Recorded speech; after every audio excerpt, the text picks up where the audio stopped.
નમસ્કાર દોસ્તો, હું આપનો મિત્ર દિનેશ કણેત આપ સર્વનું હાર્દિક સ્વાગત કરું છું આપના પોતાના સૈયરા પ્લેટફોર્મ કણેત ગાઈડન્સ પર। દોસ્તો, સુરત મહાનગરપાલિકા દ્વારા ખૂબ જ સારી ભરતી જે છે આવી છે।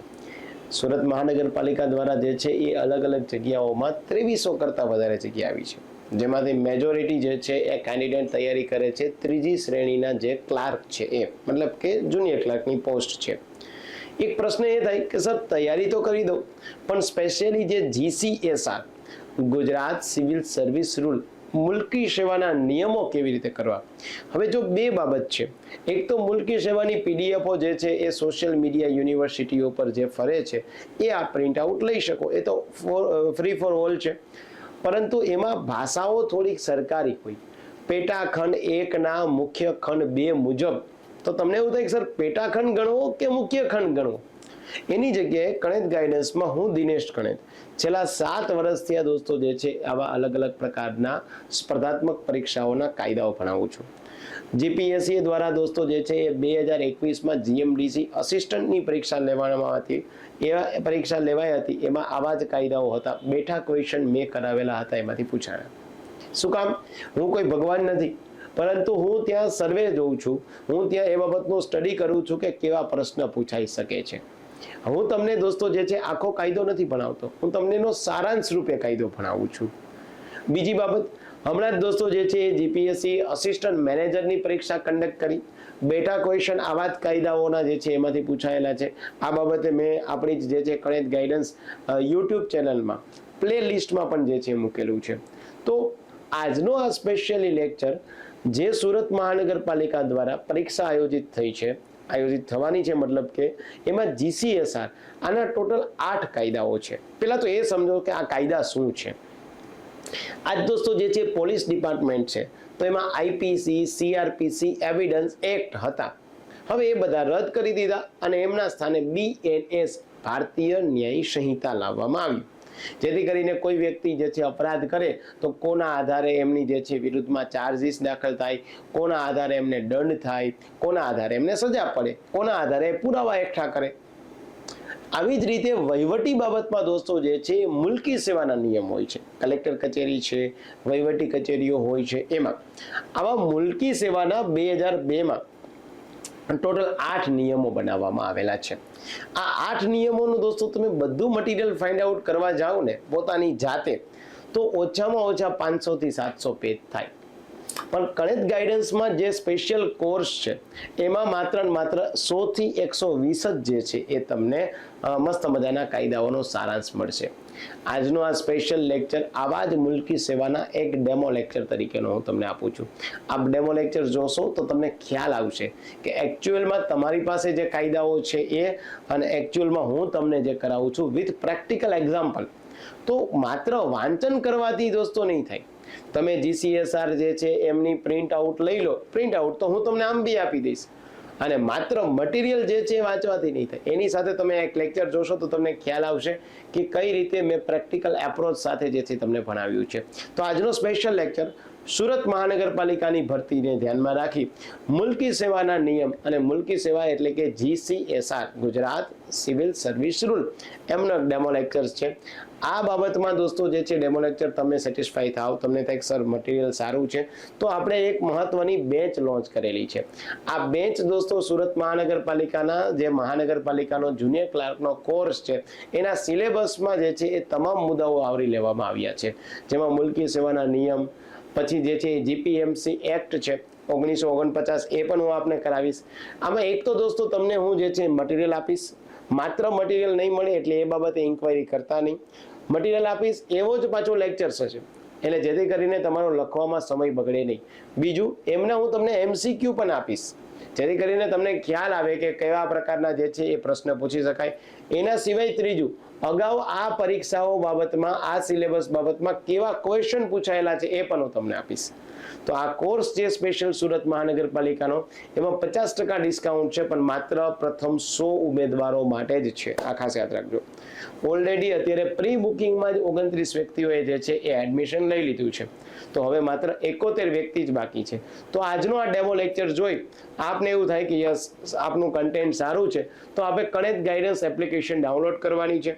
ત્યારબાદ દોસ્તો જે છે એમાં એસએમસી ક્લર્કનો કોર્સ છે એનું સબસ્ક્રિપ્શન લેવાનું છે. સાથે સ્પેશિયલ એસએમસીની જે તૈયારી કરે છે દોસ્તો એમના માટે વોટ્સઅપમાં એક અલગ ગ્રુપ પણ છે.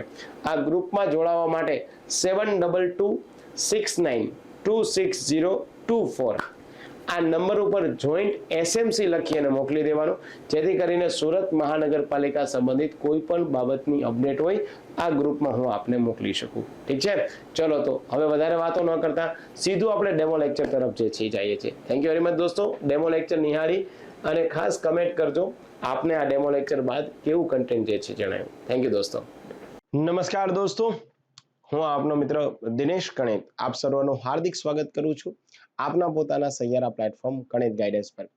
દોસ્તો અલગ અલગ પ્રકારની જે પરીક્ષાઓ આયોજિત થાય છે એ પરીક્ષાઓમાં વર્તમાનમાં દોસ્તો જે છે અલગ અલગ પ્રકારના કાયદાઓનું જે છે મહત્વ વધી ગયું છે.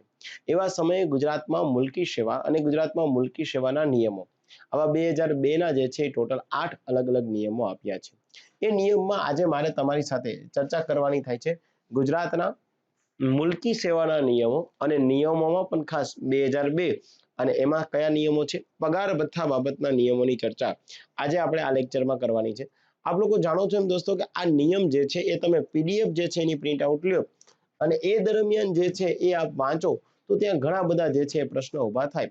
કદાચ આપણને જે છે આનું યોગ્ય રીતે પૃથ્થકરણ કરતા ન આવડે તો આપણો એ અર્થ જે છે એ કંઈક સરકારશ્રી દ્વારા કરવામાં આવેલો હોય અને આપણે જે અર્થ કાઢીએ છીએ આ બંને વચ્ચે તફાવત થઈ જાય. તો આ વસ્તુ ન થતા ગુજરાતમાં જે કોઈ મુલકી સેવાના નિયમો છે દોસ્તો એ મુલકી સેવાના 8 નિયમો જે છે મારે અને તમારે કણેત ગાઈડન્સના માધ્યમથી જે છે આપણે આ પ્લેટફોર્મ પર કરવાના છે. આની પીડીએફ પણ હું તમને આપીશ. પીડીએફ હોય એ કાયદાની પીડીએફ હોય જ્યાં કાયદાની ભાષા લખી હોય, પરંતુ અહીંયા આપણે કાયદાની ભાષાને સરળ બનાવવાના પ્રયત્ન કરીએ છીએ જેથી કોઈ પરીક્ષામાં આપ જાઓ તો આ પ્રશ્ન કેવી રીતે પૂછાય એ તમે સારી રીતે સમજી શકો છો. એટલે પીડીએફ પણ આપણું જે પેઇડ ગ્રુપ છે એમાં હું તમને મોકલી આપીશ. ઠીક છે, ચલો.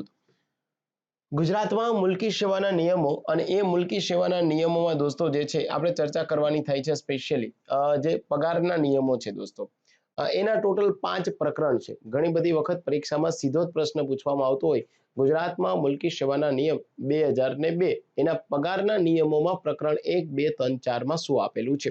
સામાન્ય સંજોગમાં દોસ્તો પ્રકરણ 1 આપેલું હોય ત્યાં ક્યાં તો જે છે એ સામાન્ય બાબત હોય અથવા તો ટૂંકી સંજ્ઞા આપેલી હોય. સામાન્ય રીતે જે છે એ કોઈ પણ પ્રકારના પ્રકરણ જે ફર્સ્ટ આપેલું હોય ક્યારેક તમારે તુકો લગાવવો હોય તો એ તુકો લગાવી દેવો, પણ તુકો ઓલવેઝ એવો લગાવવો જોઈએ દોસ્તો જે આપણને પરીક્ષામાં માર્ક પોઝિટિવ રીતે આપે. બીજી બાબત છે દોસ્તો કે ત્યાં અલગ અલગ પ્રકારની વ્યાખ્યાઓ આપેલી હોય. અહીંયા બટોબિયસ છે દોસ્તો જે છે વ્યાખ્યાની વાત કરે છે, પગાર નિયમોની વાત કરે છે. તો એ વ્યાખ્યાઓ કેવી આપશે દોસ્તો? તો કે ભાઈ પગાર સાથે સંબંધિત જે છે એ વ્યાખ્યાઓ તમને આમાં આપશે. તમને જે છે પેન્શન ખાતાની વ્યાખ્યા આપશે, તમને તિજોરીની વ્યાખ્યા આપશે, પગારની ગણતરી કેવી રીતે કરવી છે એ બધી બાબતની વ્યાખ્યાઓ આપશે, સમઉચિત સરકારની જે છે વ્યાખ્યાઓ આપશે. ત્યારબાદ પગાર જે છે એની ગણતરી કેવી રીતે કરવી, એક કરતા વધારે જગ્યાનો જ્યારે કોઈ વ્યક્તિ હવાલો સંભાળતો હોય મતલબ કે કોઈ ચાર્જમાં હોય, એક વ્યક્તિ જે છે એક જગ્યાએ સિનિયર ક્લાર્ક છે, અન્ય જગ્યાએ જે છે એ વ્યક્તિ હેડ ક્લાર્ક બન્યો નથી પરંતુ હેડ ક્લાર્ક બનવાની લાયકાત ધરાવે છે એટલે એમને જે છે કામ ચલાવ ધોરણ માટે એક હવાલો આપવામાં આવ્યો છે અથવા તો એમની સમકક્ષ જ પોસ્ટ ઉપર જે છે એ કોઈ અન્ય જિલ્લાઓમાં પણ તમને હવાલો આપવામાં આવ્યો હોય. અને ત્યારે જે છે દોસ્તો પ્રકરણ 5 છે રદ કરવા બાબત અથવા તો અપવાદ, મતલબ કે અગાઉની કોઈ બાબત જે છે એ આમની સાથે ક્લેશ થતી હોય તો આ તમામ બાબતને આપણે જે છે અહીંયા રદ કરી દઈએ. અહીંયા દોસ્તો એક સિદ્ધાંત જે છે એ કામ કરતો હોય, આ સિદ્ધાંતને તમારે ખાસ યાદ રાખવાનું થાય છે જેને કહેવામાં આવશે ડોક્ટ્રાઇન ઓફ ઇક્લિપ્સ. આ ખાસ યાદ રાખજો. આવી બધી બાબતો તમારા જે છે એ કોઈ પીડીએફમાં તમને પ્રાપ્ત થશે નહીં. ડોક્ટ્રાઇન એટલે શું દોસ્તો? તો કે ભાઈ ડોક્ટ્રાઇન એટલે સિદ્ધાંત. ઇક્લિપ્સ એટલે શું? તો કે ઇક્લિપ્સનો મતલબ થશે દોસ્તો આપણે ત્યાં ગ્રહણ, અને કહેવામાં આવશે ગ્રહણનો સિદ્ધાંત. મતલબ કે જ્યારે કોઈ પણ પ્રકારનો કાયદો ભારત દેશમાં રાજ્ય સરકાર અથવા તો કેન્દ્ર સરકાર બનાવે એવા સમયગાળામાં જે કાયદો બન્યો છે એ અગાઉના કાયદા સાથે કોઈ ક્લેશ થતો હોય તો એ કાયદો જે છે દોસ્તો ભૂતકાળના કાયદાના સ્થાને નવો કાયદો અમલ આવશે, અર્થાત નવો કાયદો જે છે એ જૂના કાયદા પર ગ્રહણ લગાવી દેશે. એક સિમ્પલ ઉદાહરણથી તમે સમજો કે આઝાદી પૂર્વે બનાવેલો કોઈ કાયદો આઝાદી બાદના બનાવેલા કાયદા સાથે ટકરાય તો હંમેશા જે છે એ કાયદો કયો માન્ય રહેશે? આઝાદી બાદનો કાયદો માન્ય રહેશે. ફોર એન એક્ઝામ્પલ તરીકે તમે આજ જે છે એ સિદ્ધાંતનું ઉદાહરણ લઈએ કે ભારત દેશમાં દોસ્તો એક કાયદો લાવવામાં આવ્યો હતો જેને કહેવાય આવકવેરા અધિનિયમ 1860. દેશમાં સૌપ્રથમ જે છે એ આવક પર વેરો લેવામાં આવ્યો. ક્યારે? તો કે 1860. અત્યારે જે આવક પર વેરો લેવામાં આવે છે એ ઇન્કમ ટેક્સ એક્ટ 1961 પ્રમાણે લેવામાં આવશે. હવે જે 1860 નો ધારો છે દોસ્તો, એમની જે છે એ જોગવાઈ કોની પર છે? તો કે વેરો લેવો. કોની પર લેવો? તો કે વ્યક્તિની પોતાની આવક પર. જ્યારે જે છે 1961 નો કાયદો શું કહે છે? ટેક્સ લેવો. કોની પર? તો કે ઇન્કમ પર. બોથ આર સિમિલર, બંને સરખું જ છે, પરંતુ બંનેમાં 10-10 જોગવાઈ આપી હોય અને એમાંથી જે છે એ આ 7મા નંબરની જોગવાઈ 1961, 1860 ની જોગવાઈ 7મા નંબરની છે. આ બંને જોગવાઈ ટકરાણી તો હંમેશા દોસ્તો જે છે એ કયો બાબત જે છે તમારે માન્ય રાખવાનું? તો કે ભાઈ ઇન્કમ ટેક્સ એક્ટ 1961. મતલબ કે આઝાદી પૂર્વેનો કાયદો એ બ્રિટિશ ગવર્મેન્ટે બનાવ્યો છે અને 1961 નો કાયદો જે છે દોસ્તો ભારત સરકારે બનાવ્યો છે. એટલે ગ્રહણ કહેવામાં આવશે આને, અને આના માટે શબ્દ પ્રયોગ થાય છે ગ્રહણનો સિદ્ધાંત. બસ આવી બાબતો જે છે એ હું તમને આ કાયદાની પરિભાષામાં સમજાવીશ. આપ લોકો જાણો છો દોસ્તો, અગાઉ પણ અસિસ્ટન્ટ મેનેજરની પરીક્ષા જીપીએસસી એ લીધેલી હતી, તેમાં પણ આવા કાયદાઓ પૂછાયેલા હતા. 200 માર્કના પેપરમાંથી દોસ્તો બેઠા 75 ક્વેશ્ચન જે છે એ આપણે જે છે આપણા કણેક ગાઈડન્સમાંથી આપેલા છે. આ વિથ પ્રૂફ યુટ્યુબમાં પણ મેં મૂકેલા હતા. તો આ કાયદાની ભાષા એકદમ સરળ છે. તમે આમને જે છે થોડી વધારે જ પ્રકારની જે છે એ માન સન્માન આપી દીધું એટલે એ માન સન્માનના લીધે જે છે તમારી ઉપર ચડી બેઠો. આવું જરાય નથી દોસ્તો. કાયદો જેટલું સરળ રીતે આના એક્સપ્લેનેશન સાથે આપ સમજો, કોઈ ચિંતાનો વિષય નથી. ઠીક છે, ચલો તો 5 પ્રકરણ જે છે તમારે યાદ રાખવા. આની પ્રિન્ટ આઉટ પણ જે છે તમે લઈ લેજો, હું આપને પ્રિન્ટ મોકલીશ. પહેલી બાબત, જો મેં આપને કીધું ને કે જે છે આ પ્રકરણ 1 છે એમાં સામાન્ય છે, એમાં કલમ 1 આપેલી હશે. ઓકે, રૂલ 1 આપેલો હશે, કારણ કે પગાર ભથ્થાના નિયમો આપેલા છે. એમાં ટૂંકી સંજ્ઞા અથવા તો આરંભ આપેલો છે. બીજી બાબત આપેલી છે વ્યાપ્તિ, જેની સેવાની શરતો ગુજરાત સરકાર ઠરાવવા સક્ષમ છે એવી સેવાઓ અને તેવી તમામ જગા ધરાવતા સભ્યો. મતલબ કે આ જે છે દોસ્તો આપણે ત્યાં મુલકી સેવાના નિયમો અને મુલકી સેવાના નિયમોમાં પગારના નિયમો, આ પગારના નિયમો જે છે કોને લાગુ પડશે? તો કે રાજ્ય સરકારે જે છે દોસ્તો ઠેરવ્યું છે અને રાજ્ય સરકારને જે યોગ્ય લાગે છે એમના માટે આ લાગુ પડશે. અહીંયા તેમને શેની વાત કરે છે કે જો રાજ્ય સરકારને યોગ્ય જણાશે તો એ જે પૂર્ણ રીતે છે એ રાજ્ય સરકારનો કર્મચારી છે એમને લાગુ પડશે. પૂર્ણ રીતે રાજ્ય સરકારના જે કર્મચારી છે એમને લાગુ પડશે. રાજ્ય સરકારને યોગ્ય જણાય કે ભાઈ આ જે છે મુલકી સેવાના નિયમો આપણે જે છે એ બોર્ડ અથવા તો જે છે એ કોઈ નિગમ અને નિગમના કર્મચારીને લાગુ કરવું તો એમને પણ લાગુ કરી શકાશે. રાજ્ય સરકાર જે છે એમને યોગ્ય જણાય કે ભાઈ આ અર્ધ સરકારી જે કર્મચારી છે એમને લાગુ કરવું છે તો એમને પણ લાગુ કરી શકાશે. મતલબ કે રાજ્ય સરકાર જે છે જેને ઠરાવવા સક્ષમ ગણે છે એમને આ નિયમો જે છે લાગુ પડશે. જે વ્યક્તિની સેવાની શરતો, પગાર ભથ્થા, પેન્શન તેમનામાં કોઈ પણ અંગે કરારની જોગવાઈથી આવરી લેવામાં આવી હોય એવી કોઈ બાબત પરત્વે તેમની સાથે કરેલા કરારમાં ખાસ જોગવાઈ કરવામાં આવી ન હોય તે. ત્રીજી બાબત ખાસ યાદ રાખવાની થાય છે દોસ્તો કે જ્યારે કોઈ ગુજરાત મુલકી સેવા અને મુલકી સેવાના નિયમોમાં કોઈ પણ પ્રકારના જે છે એ બાબતમાં અર્થઘટન કરવાની બાબત આવે, એટલે કે કોઈ પણ પ્રકારને જે છે જોવાની બાબત આવે કે ભાઈ આ સાચું છે, ખોટું છે, આમાં કોઈ અમેન્ડમેન્ટ કરવો છે કે નહીં, તો આ સત્તા રાજ્ય સરકારના નાણાં વિભાગને જે છે એ સોંપવામાં આવેલી છે. તો પ્રશ્ન તમને સીધો જ જ્યારે તમે MCQ પરીક્ષા જે છે એ ફોર્મેટની આપવા જાઓ તો પૂછી લેશે કે રાજ્યમાં જ્યારે કોઈ GCSR Gujarat civil service rule, આ જે રૂલ છે દોસ્તો એને શું કહેવાય? Gujarat civil service rule, GCSR એટલે કે મુલકી સેવાના નિયમો. અને મુલકી સેવામાં પગાર ભથ્થાની જ્યાં સુધી મેં તમને વાત કરી છે ત્યાં સુધી અર્થઘટન કરવાની સત્તા કોને રહેશે દોસ્તો? તો યાદ રાખવાનું થાય છે રાજ્ય સરકાર, બટ રાજ્ય સરકારના કયા? નાણાં વિભાગને રહેશે. આ તમારે કમ્પલસરી યાદ રાખવાનું થાય.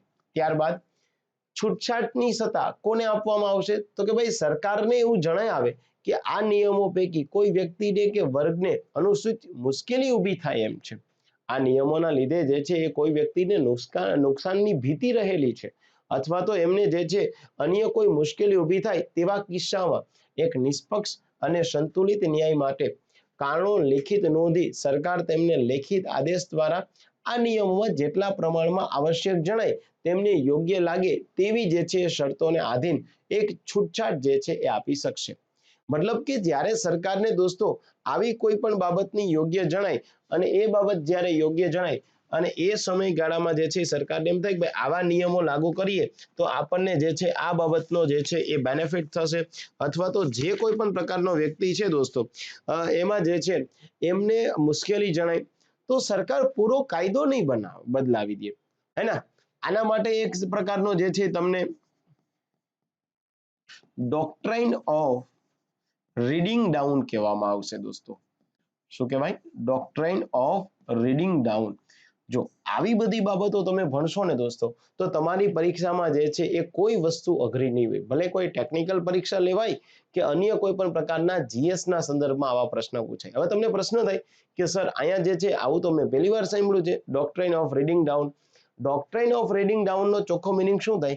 જ્યારે દોસ્તો ભારત દેશમાં કોઈ પણ પ્રકારનો કાયદો બનાવવામાં આવે અને એ કાયદામાં જે છે એ આપણે ત્યાં દોસ્તો બંધારણીય નિયમની વિરુદ્ધ હોય તો એને બંધારણીય રીતે બનાવવાના પ્રયત્ન કરવામાં આવશે. આખો કાયદો રદ કરવામાં નહીં આવે પણ એને બંધારણીય અનુરૂપ બનાવવામાં આવશે. એટલે એને કહેવામાં આવશે ડોક્ટ્રાઇન ઓફ રીડિંગ ડાઉન. મતલબ શું?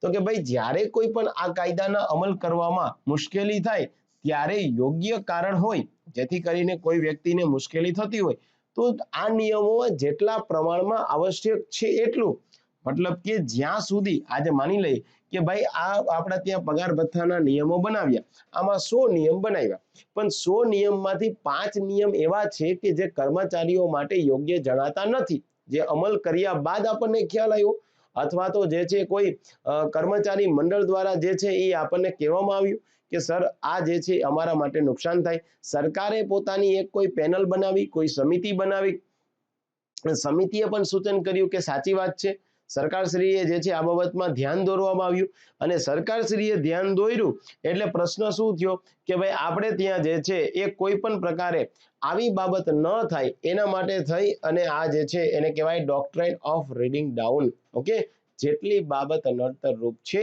એટલી બાબતને જે છે તમે દૂર કરશો, બાકી બધાને જે છે અનુરૂપ કરવા માટેના પ્રયત્ન કરશો. તો એમને યાદ રાખજો, જ્યારે આવો કોઈ પણ પ્રકારનો હુકમ લાવવામાં આવે તો પણ ખાસ યાદ રાખવાનું દોસ્તો કે નાણાં જે છે એ વિભાગની પૂર્વ સંમતિ સિવાય આવી કોઈ બાબત જે છે એ બહાર પાડી શકાશે નહીં.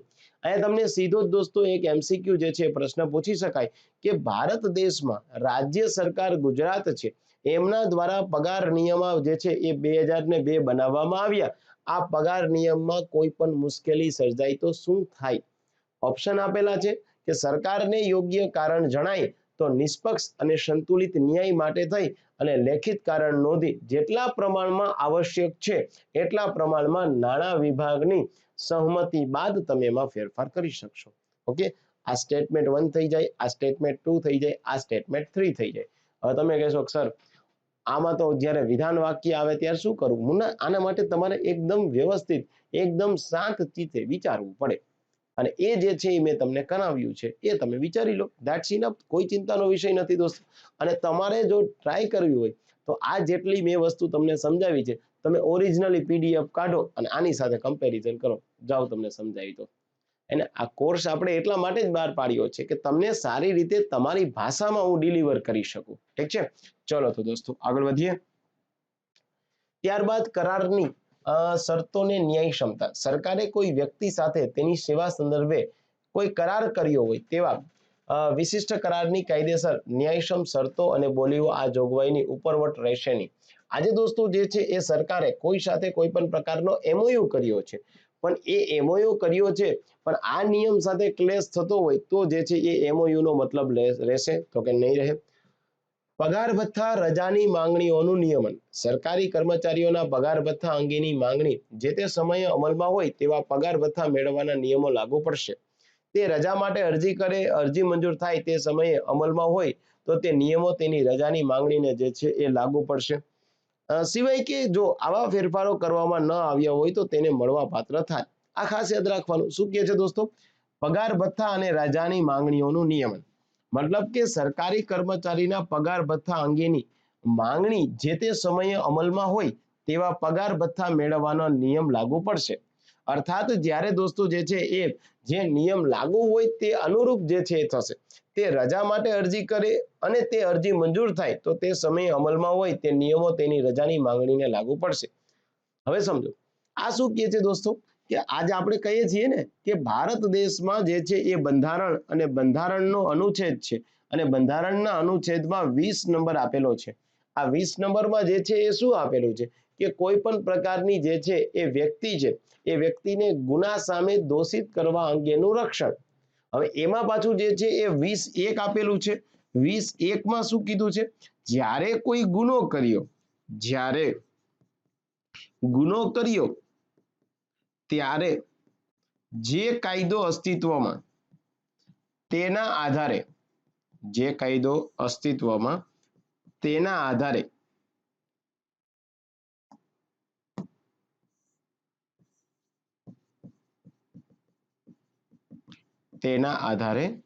સજા થશે. ઓકે, જેમ કે આજે માની લ્યો દોસ્તો કે કોઈ વ્યક્તિએ 2025માં ગુનો કર્યો, સજાની જોગવાઈ જે છે એ 1 વર્ષ હતી, એમની વિરુદ્ધમાં ગુનો દાખલ થયો. 2026માં દોસ્તો આ બાબતમાં 10 વર્ષની સજા થઈ ગઈ અને જ્યારે 2027માં જે છે આ વ્યક્તિને સજા આપવાની થાય તો આ વ્યક્તિને 1 વર્ષ પડે કે 10 વર્ષ, તમે ખુદ પહેલા વિચારો, પછી હું તમને આન્સર આપીશ. વ્યક્તિએ ક્યારે? તો કે 2025માં ગુનો કર્યો, ત્યારે કેટલા વર્ષ હતા? તો કે 1 વર્ષ. પછી તમને અનુરૂપ સમજાવું આ શું કહેવા માંગે છે. 1 વર્ષ જે છે જ્યારે ગુનો કર્યો ત્યારે સજાની જોગવાઈ હતી, એની વિરુદ્ધમાં જે છે એ ગુનો દાખલ થયો. પછી આવા કેટલા બધા કેસીસ બનતા ગયા એટલે 2026માં જે છે સરકારશ્રીએ બદલાવ કર્યો અને કીધું કે ભાઈ હવે 1 વર્ષ નહીં થાય, તમને 10 વર્ષ આવી કોઈ પણ પ્રકારના ગુનામાં સજા થશે. ઓકે, ચલો ઓકે. અને જે પેલો 2025 વાળો કેસ ચાલતો હતો એમની જે છે એ જોગવાઈ યાની કે જજમેન્ટ 2027માં આવ્યું. તો કહેવાનો તાત્પર્ય શું છે દોસ્તો કે એ વ્યક્તિને 1 જ વર્ષ સજા પડશે, 10 વર્ષ નહીં પડે. શું કામ? જ્યારે ગુનો કર્યો, ગુનો ક્યારે કર્યો હતો? 2025માં. ત્યારે કયો કાયદો અસ્તિત્વમાં હતા? 1 વર્ષનો, તો સજા 1 વર્ષ પડશે, 10 નહીં પડે. આ તો 2026 પછી જે ગુના થાય એમાં આટલી સજા થાય. હવે સેમ આ જ પ્રકારની વસ્તુને કોપી પેસ્ટ કરીને હું અહીંયા મૂકી દઉં છું. ઓકે, અહીંયા સમજો.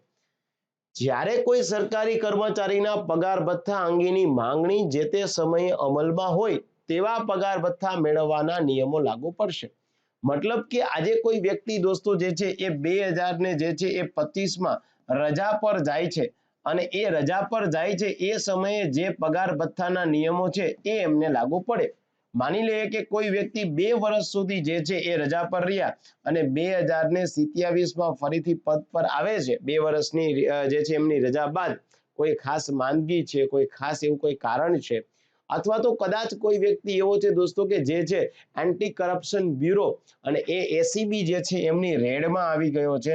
તો આ રેડમાં આવી ગયેલા વ્યક્તિ નવેસરથી જ્યારે જે છે એ પાછા પદ પર આવે એ પ્રકારેના પગાર ધોરણ જે છે એમને આપવામાં આવશે. ઓકે, શું કીધું છે? અમલમાં હોય તેવા પગાર ભથ્થા મેળવવાના નિયમ લાગુ પડશે અને રજા પણ ત્યારે જ લાગુ પડશે. મતલબ કે આ સમયગાળામાં માની લઈએ દોસ્તો કે ભાઈ જે છે એમને 1 વર્ષમાં 1 મહિનાની રજા મળતી હોય અને હવે જ્યારે 2026માં જે છે આ નિયમ બદલાવી અને 20 દિવસ કરી દીધા હોય તો 2027માં જ્યારે એ વ્યક્તિ પદ પર આવે ફરીથી ત્યારે એમને 20 દિવસની રજા મળશે, નહીં કે 30 દિવસની. ઓકે, આને ખાસ યાદ રાખવાનું છે. સત્તા વાપરવા બાબત, તેની સોંપણી કરવા બાબત આપ્યું છે. ત્યારબાદ 8મામાં છૂટછાટના કારણો ઓડિટ અધિકારી જે છે એમને દર્શાવવાના થાય છે. જે કિસ્સામાં પરિશિષ્ટ 1 હેઠળ જેને સત્તા સોંપવામાં આવેલ છે તે સરકાર સિવાયના સક્ષમ સત્તા અધિકારી આ નિયમો હેઠળ જ્યારે કોઈ સરકારી કર્મચારીને છૂટછાટ આપતો આદેશ મોકલી આપે ત્યારે તે કારણોની એક નકલ આદેશ સાથોસાથ ઓડિટ અધિકારીને પણ જે છે એ મોકલવી જરૂરી છે. ત્યારબાદ દોસ્તો જે છે એ પ્રકરણ 2 આપેલું છે. પહેલું પ્રકરણ આપ્યું હતું સામાન્ય બાબત, બીજું પ્રકરણ આપ્યું છે દોસ્તો આપણને વ્યાખ્યા. આવી કેટલી બધી વ્યાખ્યાઓ આપેલી છે. આ દરેક વ્યાખ્યાઓમાંથી જે કામની વ્યાખ્યાઓ છે એ જે છે આજે હું અને તમારે ચર્ચા કરવાની થાય છે. સમજો, પેલી બાબત કે ખરેખર મુસાફરી ખર્ચ, પેલી વ્યાખ્યા ખરેખર મુસાફરી ખર્ચ કોને કહેવાય? તો કે સરકારી કર્મચારીને ખાનગી જે છે ઘરના ખાનગી નોકરો અથવા તો જેના અંગત સરસામાન સહિત અન્ય સ્થળે જવા માટે વાહન વ્યવહારનું થયેલું ખરેખરનું ખર્ચ, એમાં નૌકા ભાડું અથવા અન્ય ટોલ કે વેરા ચૂકવ્યા હોય તે મુકામ માટેના સરંજામ સાથે લઈ જવો આવશ્યક હોય તો તે લઈ જવાના ખર્ચનો પણ તેમાં સમાવેશ થશે. હવે માની લઈએ દોસ્તો કે કોઈ વ્યક્તિ જે છે એ વ્યક્તિ રાજકોટમાં રહે છે અને એ રાજકોટમાં રહે છે, એમની બદલી જે છે એ અમદાવાદમાં થઈ છે. હવે અમદાવાદમાં જે છે એમની બદલી થઈ છે અને આ વ્યક્તિ જે છે માની લો કે રાજ્ય સરકારમાં જે છે એ કોઈ વર્ગ 1 થી લઈ અથવા તો 2 માં જે છે એ પદ ઉપર છે. જ્યારે એ વ્યક્તિ જે છે એ પોતાનું જે છે બદલી થાય એવા સમયે સરકારી કર્મચારી માની લો કે એના ઘરના જે છે એ કોઈ ખાનગી નોકર છે. ખાનગી નોકર એટલે અહીંયા હું માની લઉં કે ભાઈ કોઈ બહાદુર છે, આપણે નથી કહેતા બહાદુર છે, અથવા તો જે છે એ મહારાજ છે, એના મહારાજ છે જે જમવાનું બનાવતો હોય, અથવા તો વાહન વ્યવહારનું ભાડું છે, મતલબ એની જે છે એ કોઈ કેબ કરાવી છે એના, અથવા તો માની લો ને કે એને ઉબેર જ કરાવી લીધી છે તો એનો ઉબેરનો ખર્ચો આવી જશે. પ્લસમાં કોઈ નૌકા ભાડું, ચલો રાજકોટથી જે છે એ અમદાવાદ માની લે કે દરિયા કિનારો છે નહીં પણ માની લો કે કોઈ દરિયા કિનારો છે, રોરો ફેરી સર્વિસ છે તો એ, અને ટોલ ટેક્સ માની લે કે 3 જે છે એ ટોલ ટેક્સ જે છે આવે તો એ ટોલ ટેક્સ જે છે આ બધી જ વસ્તુઓ એડ થશે. હવે આગળ વાંચો.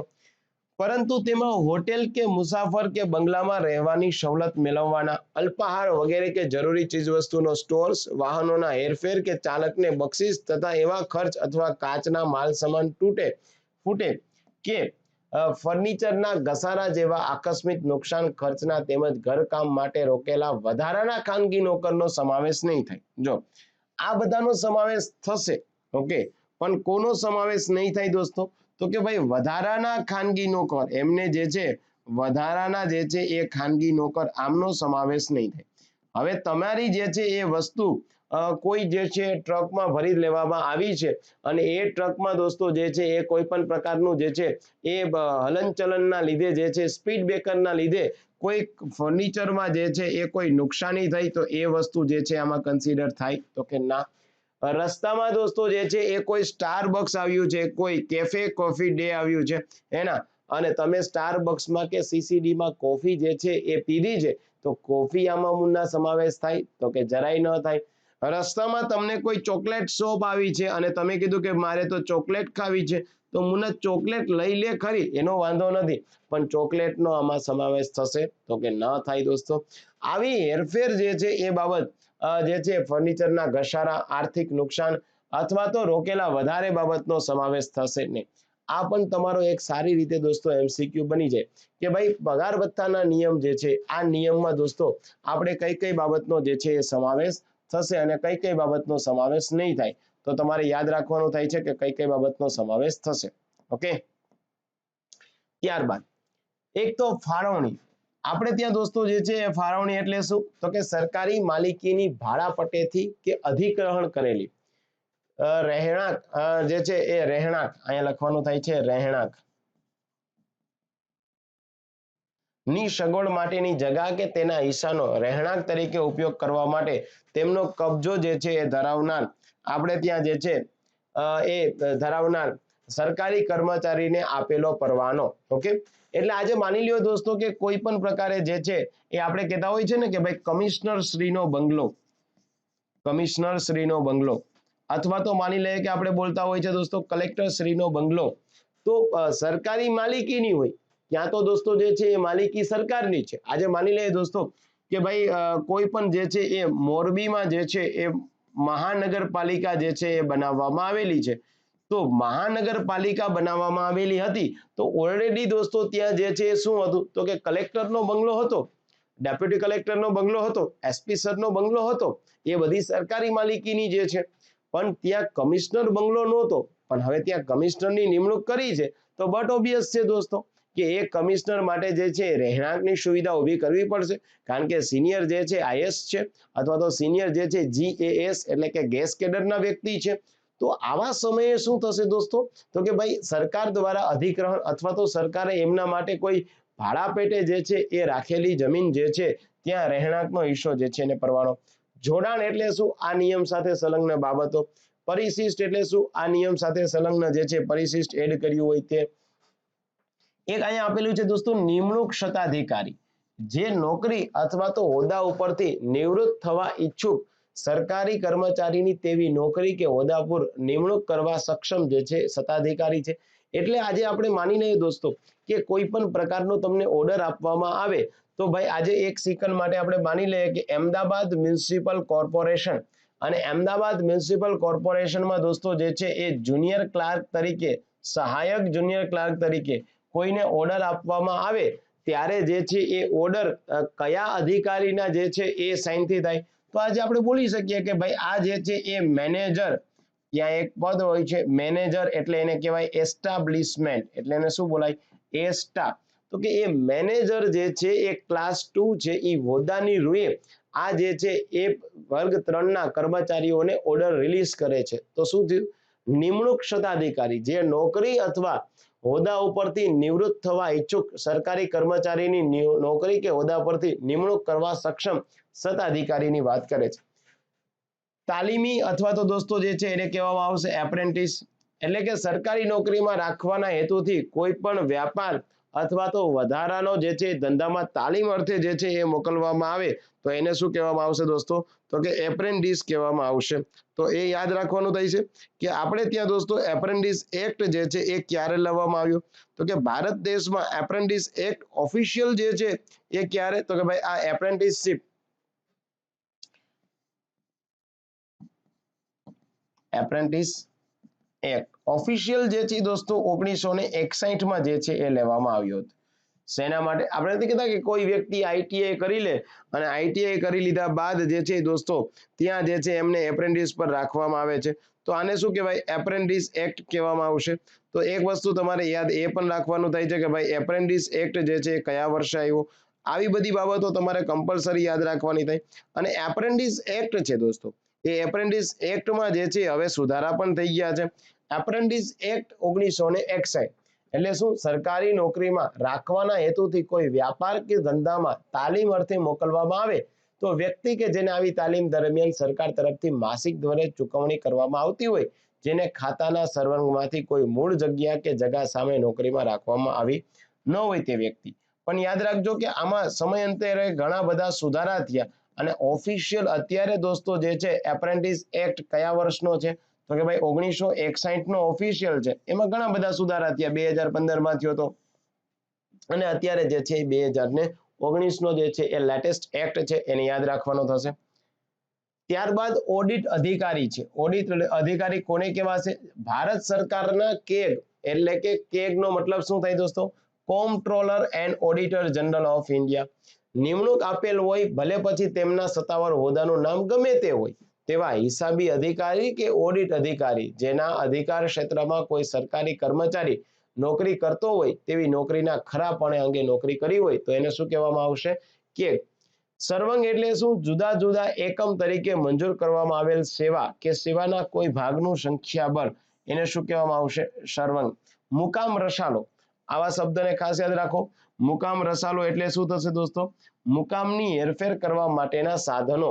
મુકામ એટલે એક સ્થળેથી બીજા સ્થળે જવાની વાત કરીએ છીએ, તો મુકામની હેરફેર કરવા માટે થઈ અને હેરફેર માટેના જે સાધનો હોય એને શું કહેવામાં આવશે? મુકામ રસાલો જે છે એ કહેવામાં આવશે. અચ્છા, એક બીજી બાબત દોસ્તો, આવા કાયદાના લેક્ચરમાં આપણે એક બાબત એ કરીએ છીએ કે લેક્ચર ગમે એટલો લાંબો બને પણ લેક્ચર જે છે માની લો કે 1.5 કલાકનો બને, 1.25 કલાકનો બને, પણ એક જ લેક્ચર હું તમને આપું છું, જેથી કરીને શું થાય કે કદાચ તમે કોઈ પાઠ પાડીને જોવો પણ હું તમને આપણી એપ્લિકેશનમાં 1 કલાકનો એક લેક્ચર કન્ટિન્યુ, 1.5 કલાકનો કન્ટિન્યુ, જેથી કરીને પગાર ભથ્થાનો જે છે દોસ્તો એક લેક્ચર તમારે કન્ટિન્યુ સારી રીતે થઈ જાય. આજે તમે કોઈ પરીક્ષા આપવા જાઓ અને એ પરીક્ષામાં મુલકી સેવાના 8 નિયમો પૂછાયેલા છે. હવે 8 નિયમને હું પાઠ પાડું દોસ્તો કે 3 પાઠ પાડું તો આવા તો જે છે એ કદાચ 20-22 લેક્ચર થઈ જાય. પણ આવા જે છે હું તમને 8 જ લેક્ચર મૂકી દઉં તો, અને 8 લેક્ચર ભલે ને પછી ભાઈ આપણા જે છે એ 1.25 કલાકના, 1.5 કલાકના, 1.5-2 કલાકના બને, કોઈ ચિંતાનો વિષય નથી. અને ઉલટાનું આ દરેકે દરેક વસ્તુ તમારે લખવાની પણ નથી. હું તમને મસ્ત મજાની આ જ વસ્તુ પીડીએફ અને વિથ એડિટ કરેલી પીડીએફ આપું છું. એટલે તમારે કોઈ લખવાની તો જરાય કઈ ચિંતા કરવાની જ નથી, એને સ્માર્ટ વર્ક કહેવાય. કારણ કે દોસ્તો હું એવું તમને ન કહી શકું કે દોસ્ત હવે તું તારી રીતે આ બધું લખી નાખજે, ચલો નહીં, એ મજૂરી કહેવાય. આપણે મજૂરી નથી કરવાની, સ્માર્ટ વર્ક કરીને જે છે એ પાસ થવાનું છે. ઓકે, એક બીજી બાબત અહીંયા નોંધ તરીકે યાદ રાખવાની, મુકામની ફેરવણી કરવા માટેના સાધનો કે વાહનો જેમાં કેવળ સરસામાન વહેંચનારા ઊંટો, બળદો, મુકામ માટે જરૂરી વસ્તુઓ જે છે એ વહી જનાર મજૂરો, આવશ્યક બળદો, ઘોડાઓ વગેરે સહિતના ગાડા છે, બળદ હાંકનાર વગેરે મુકામ માટેના સાધન સરંજામ ખસેડતા મજૂરો, કદાચ તંબુ ઊભું કરવા માટે રખેલા નોકરો સિવાય અન્યનો આ વ્યાખ્યામાં જે છે અસંદિગ્ધ નિર્દેશ છે, પરંતુ તેમાં અંગત કે વધારાના નોકરનો સમાવેશ જે છે એ ન થાય. એક બીજી બાબત છે દોસ્તો, મુકામ રસાલો પછી મુકામ સરંજામ, આવી એક વ્યાખ્યા આપેલી છે. મુકામ ખસેડવા જરૂરી એવા સાધન અથવા તંબુઓ ઊભા કરવા માટે આવશ્યક વસ્તુઓ અથવા તંબુ લઈ જવાના ન હોય તો સરકારી કર્મચારી માટે જાહેર હિતમાં પોતાની સાથે પ્રવાસમાં લઈ જવી જરૂરી હોય તેવી મુકામ માટેની ચીજ વસ્તુનો સમાવેશ. વર્ગ 4 ની જગ્યાઓ અને વર્ગ 4 ની સેવાઓ કોને કહેવાય? કે જેમના પગાર ધોરણના મહત્તમ પગાર 4000 થી વધુ ન હોય તેવા બિન વર્ગીકૃત બિન રાજપત્રિત કર્મચારીને જે છે એ કઈ કેટેગરીમાં લઈ જવાય? આ તમારો ક્લાસ 3 માં દોસ્તો જીપીએસસી માં કોઈ પરીક્ષા લેવાય છે તો એમાં પ્રશ્ન બની જાય કે વર્ગ 4 ની સેવાઓ એટલે મુલકી સેવાના નિયમ પ્રમાણે કઈ સેવા? પગાર ધોરણનો મહત્તમ પગાર 4000 થી વધુ ન હોય તેવી બિન વર્ગીકૃત અને બિન રાજપત્રિત, રાજપત્રિતને શું કહેવાય? ગેઝેટેડ, પણ અહીંયા જે છે ગેઝેટ, ઓકે, પણ અહીંયા જે છે એ નોન ગેઝેટ થઈ જશે. ત્યારબાદ આપણે ત્યાં દોસ્તો જે છે એ આ સેવાને વ્યાખ્યા મુલકી સેવા વર્ગીકરણ ભરતી નિયમ 1967 ના નિયમ 2 ના ખંડ 2 હેઠળ નિમ્ન કક્ષા સેવા તરીકે વ્યાખ્યાયિત કરવામાં આવેલી છે. આ પણ તમારે પરીક્ષામાં જ યાદ રાખવાનું થાય છે દોસ્તો કે વર્ગ 4 ની સેવા જે છે એને આપણે ત્યાં ગુજરાત મુલકી સેવા વર્ગીકરણ અને ભરતીના નિયમો બનાવવામાં આવ્યા હતા 1967 ના. એના નિયમ 2 ના ખંડ 2 મુજબ આમને જે છે વર્ગ 4 એટલે વર્ગ 4 ની સેવાઓને કેવી સેવા કહેવાય? તો કે ભાઈ નિમ્ન કક્ષાની સેવાઓ કહેવાય. સામાન્ય રીતે દોસ્તો ગુજરાત સરકારમાં જે છે હવે વર્ગ 4 ની કોઈ ભરતી થતી નથી, પણ જે વર્ગ 4 ના ઓલરેડી કર્મચારીઓ છે જે પટ્ટાવાળા છે એમની વાત થઈ, બાકી વર્ગ 4 ની ભરતી સદંતર હવે બંધ કરી દેવામાં આવી છે. તે માત્ર આઉટસોર્સિંગ થી જ ભરતી થાય, યાની કે કોન્ટ્રાક્ચ્યુઅલ બેઝ ઉપર જ થાય છે. વળતર ભથ્થું વિશિષ્ટ સંજોગોમાં ફરજ બજાવવાના કારણે થતા આવશ્યક અંગત ખર્ચને પહોંચી વળવા માટે અપાતું ભથ્થું અને તેમાં મુસાફરી ભથ્થાનો સમાવેશ થાય. વળતર ભથ્થું કોને કહેવામાં આવશે દોસ્તો? તો કે વિશિષ્ટ કોઈ સંજોગમાં આપણે ફરજ બજાવવાના કારણે આવશ્યક જે છે અંગત ખર્ચ છે એને પહોંચી વળવા માટે થઈ અને અપાતું ભથ્થું. સક્ષમ સત્તાધિકારી સરકારે જેમની નિમણૂક કરી છે, ભારત સરકાર અથવા તો રાજ્ય સરકાર અથવા તો સંઘ રાજ્ય ક્ષેત્રના એકત્રિત ફંડ એટલે અહીંયા કોની વાત કરે છે દોસ્તો? જ્યાં તમામ પ્રકારનું ફંડ જે છે એ એકઠું થતું હોય તે.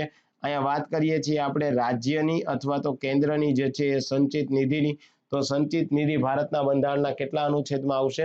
266. આકસ્મિક નિધિ કેટલામાં આવશે દોસ્તો? 266 સબક્લોઝ બાય. અહીંયા આપણે જે છે યાદ રાખવાનું કે ભાઈ સંઘની આકસ્મિક નિધિ તમને મળશે કેટલા? 266 માં મળશે. રાજ્ય જે છે એની આકસ્મિક નિધિ કેટલામાં મળશે? તો કે ભાઈ રાજ્ય જે છે એમની આકસ્મિક નિધિ મળશે 266 માં. ઓકે, એક એ પણ યાદ રાખવાનું. સંવિધાન એટલે ભારત દેશનું જે છે બનેલું સંવિધાન.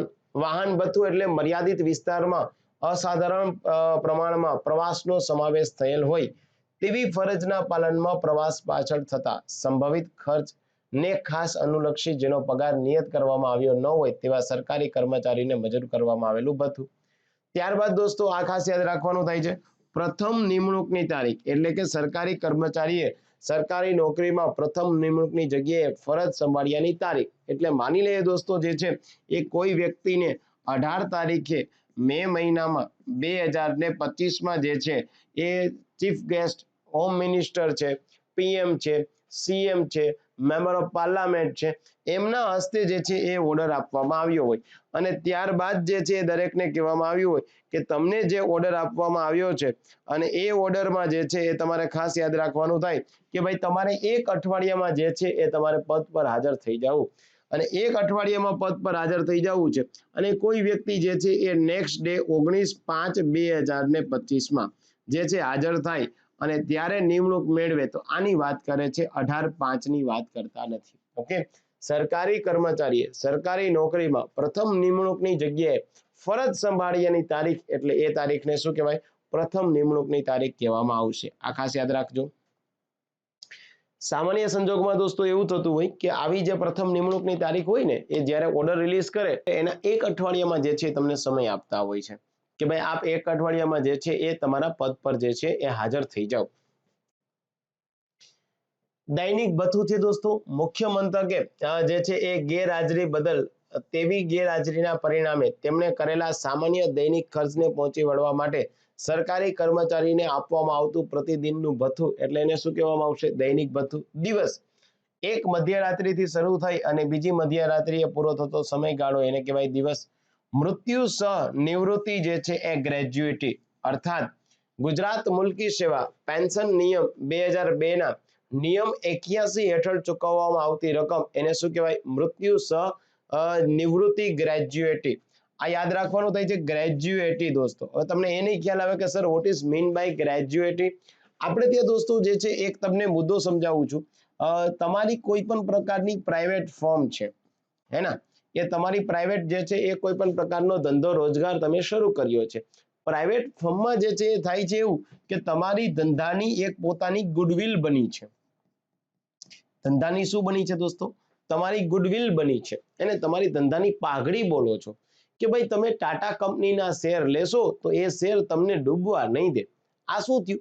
એ તમારી જે છે ટાટા કંપનીની જે છે એ એક શાખ બની ગઈ છે જેને તમે ઇન્ટેલેક્ચ્યુઅલ પ્રોપર્ટી કહો છો કે જે બૌદ્ધિક જે છે પ્રોપર્ટી છે, કોપીરાઇટ છે, પેટન્ટ છે, ટ્રેડમાર્ક છે હે ને. આના માટે થઈ અને એક સંસ્થા પણ કામ કરે છે, વર્લ્ડ ઇન્ટેલેક્ચ્યુઅલ પ્રોપર્ટી ઓર્ગેનાઇઝેશન, કે જે ક્યાં આવશે? જીનીવા ખાતે આવશે. હવે તમે સરકારી કર્મચારી છો અને તમે સરકારમાં જે કામ કર્યું છે એ બદલ તમને પેન્શન સિવાયનું જે કોઈ નાણાકીય બાબત આપવામાં આવે છે આને કહેવામાં આવશે દોસ્તો ગ્રેજ્યુએટી. હે ને, આપણા દેશમાં જે છે એ પેમેન્ટ ઓફ ગ્રેજ્યુએટી એક્ટ જો આવ્યો હોય તો યાદ રાખવાનું 1972 માં આવ્યો હતો. ગ્રેજ્યુએટી એક્ટ ક્યારે આવ્યો છે? Payment of gratuity act 1972. તો તમારે એ પણ યાદ રાખવાનું કે ગ્રેજ્યુએટી એક્ટ ક્યારે આવ્યો. અને બીજી વસ્તુ યાદ રાખવાની કે મૃત્યુ સહ નિવૃત્તિ એટલે ક્યાં તો કોઈ વ્યક્તિનું મૃત્યુ થાય અથવા તો વ્યક્તિ નિવૃત્ત થાય ત્યારે જે છે ગુજરાતના મુલ્કી સેવાના નિયમ પેન્શનના નિયમ 2002 ના છે એમાં જે છે એ નિયમ 81 હેઠળ એને ચૂકવવામાં આવતી રકમ આ જે છે મૃત્યુ સહ નિવૃત્તિ ગ્રેજ્યુએટી કહેવામાં આવશે. પેન્શન અને પ્રોવિડન્ટ ફંડ નિયામક એટલે શું દોસ્તો? કે તેઓના વતી ફરજ કે કાર્ય બજાવવા માટે સમયોચિત અધિકૃત કરવામાં આવેલ અન્ય અધિકારી જેમાં વર્ગ 4 ના કર્મચારીઓ અંગે નિવૃત્તિના લાભ મંજૂર કરનાર જિલ્લા સહાયક નિરીક્ષકનો જે છે સમાવેશ થાય છે. પેન્શન ચૂકવણીનો અધિકારી એટલે ઓફિશિયલ જે છે એ પેન્શનની જે છે એ ચૂકવણી કરતો હશે એ બાબત. અહીંયા તમારે બે બાબત યાદ રાખી શકાય દોસ્તો. એક બાબત છે નાણાં વિભાગ જે છે એ નાણાં વિભાગ અંતર્ગત સામાન્ય રીતે બે મુદ્દાઓ જે છે જોવાના થતા હોય. એક જે છે એને કહેવાય દોસ્તો પેન્શન બાબત, એકને કહેવામાં આવશે લોકલ ફંડ બાબત. એકને શું કહેવાય? પેન્શન. હવે પેન્શન એટલે શું? તો કે આજે માની લો કે કોઈ વ્યક્તિની નિમણૂક થાય છે દોસ્તો પેન્શનમાં જે છે કોઈ ક્લાર્ક, સિનિયર ક્લાર્ક તરીકે, તો આમને બોલવામાં આવશે સબ અકાઉન્ટન્ટ.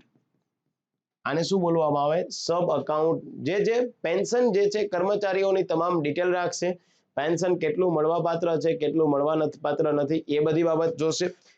જ્યારે લોકલ ફંડ ડિપાર્ટમેન્ટ છે દોસ્તો એ શું કરશે? તો કે પંચાયત જે છે, નગરપાલિકા જે છે એમનું ઓડિટ કરશે. ઓફિશિયલ ઓડિટ જે છે એમના દ્વારા થાય.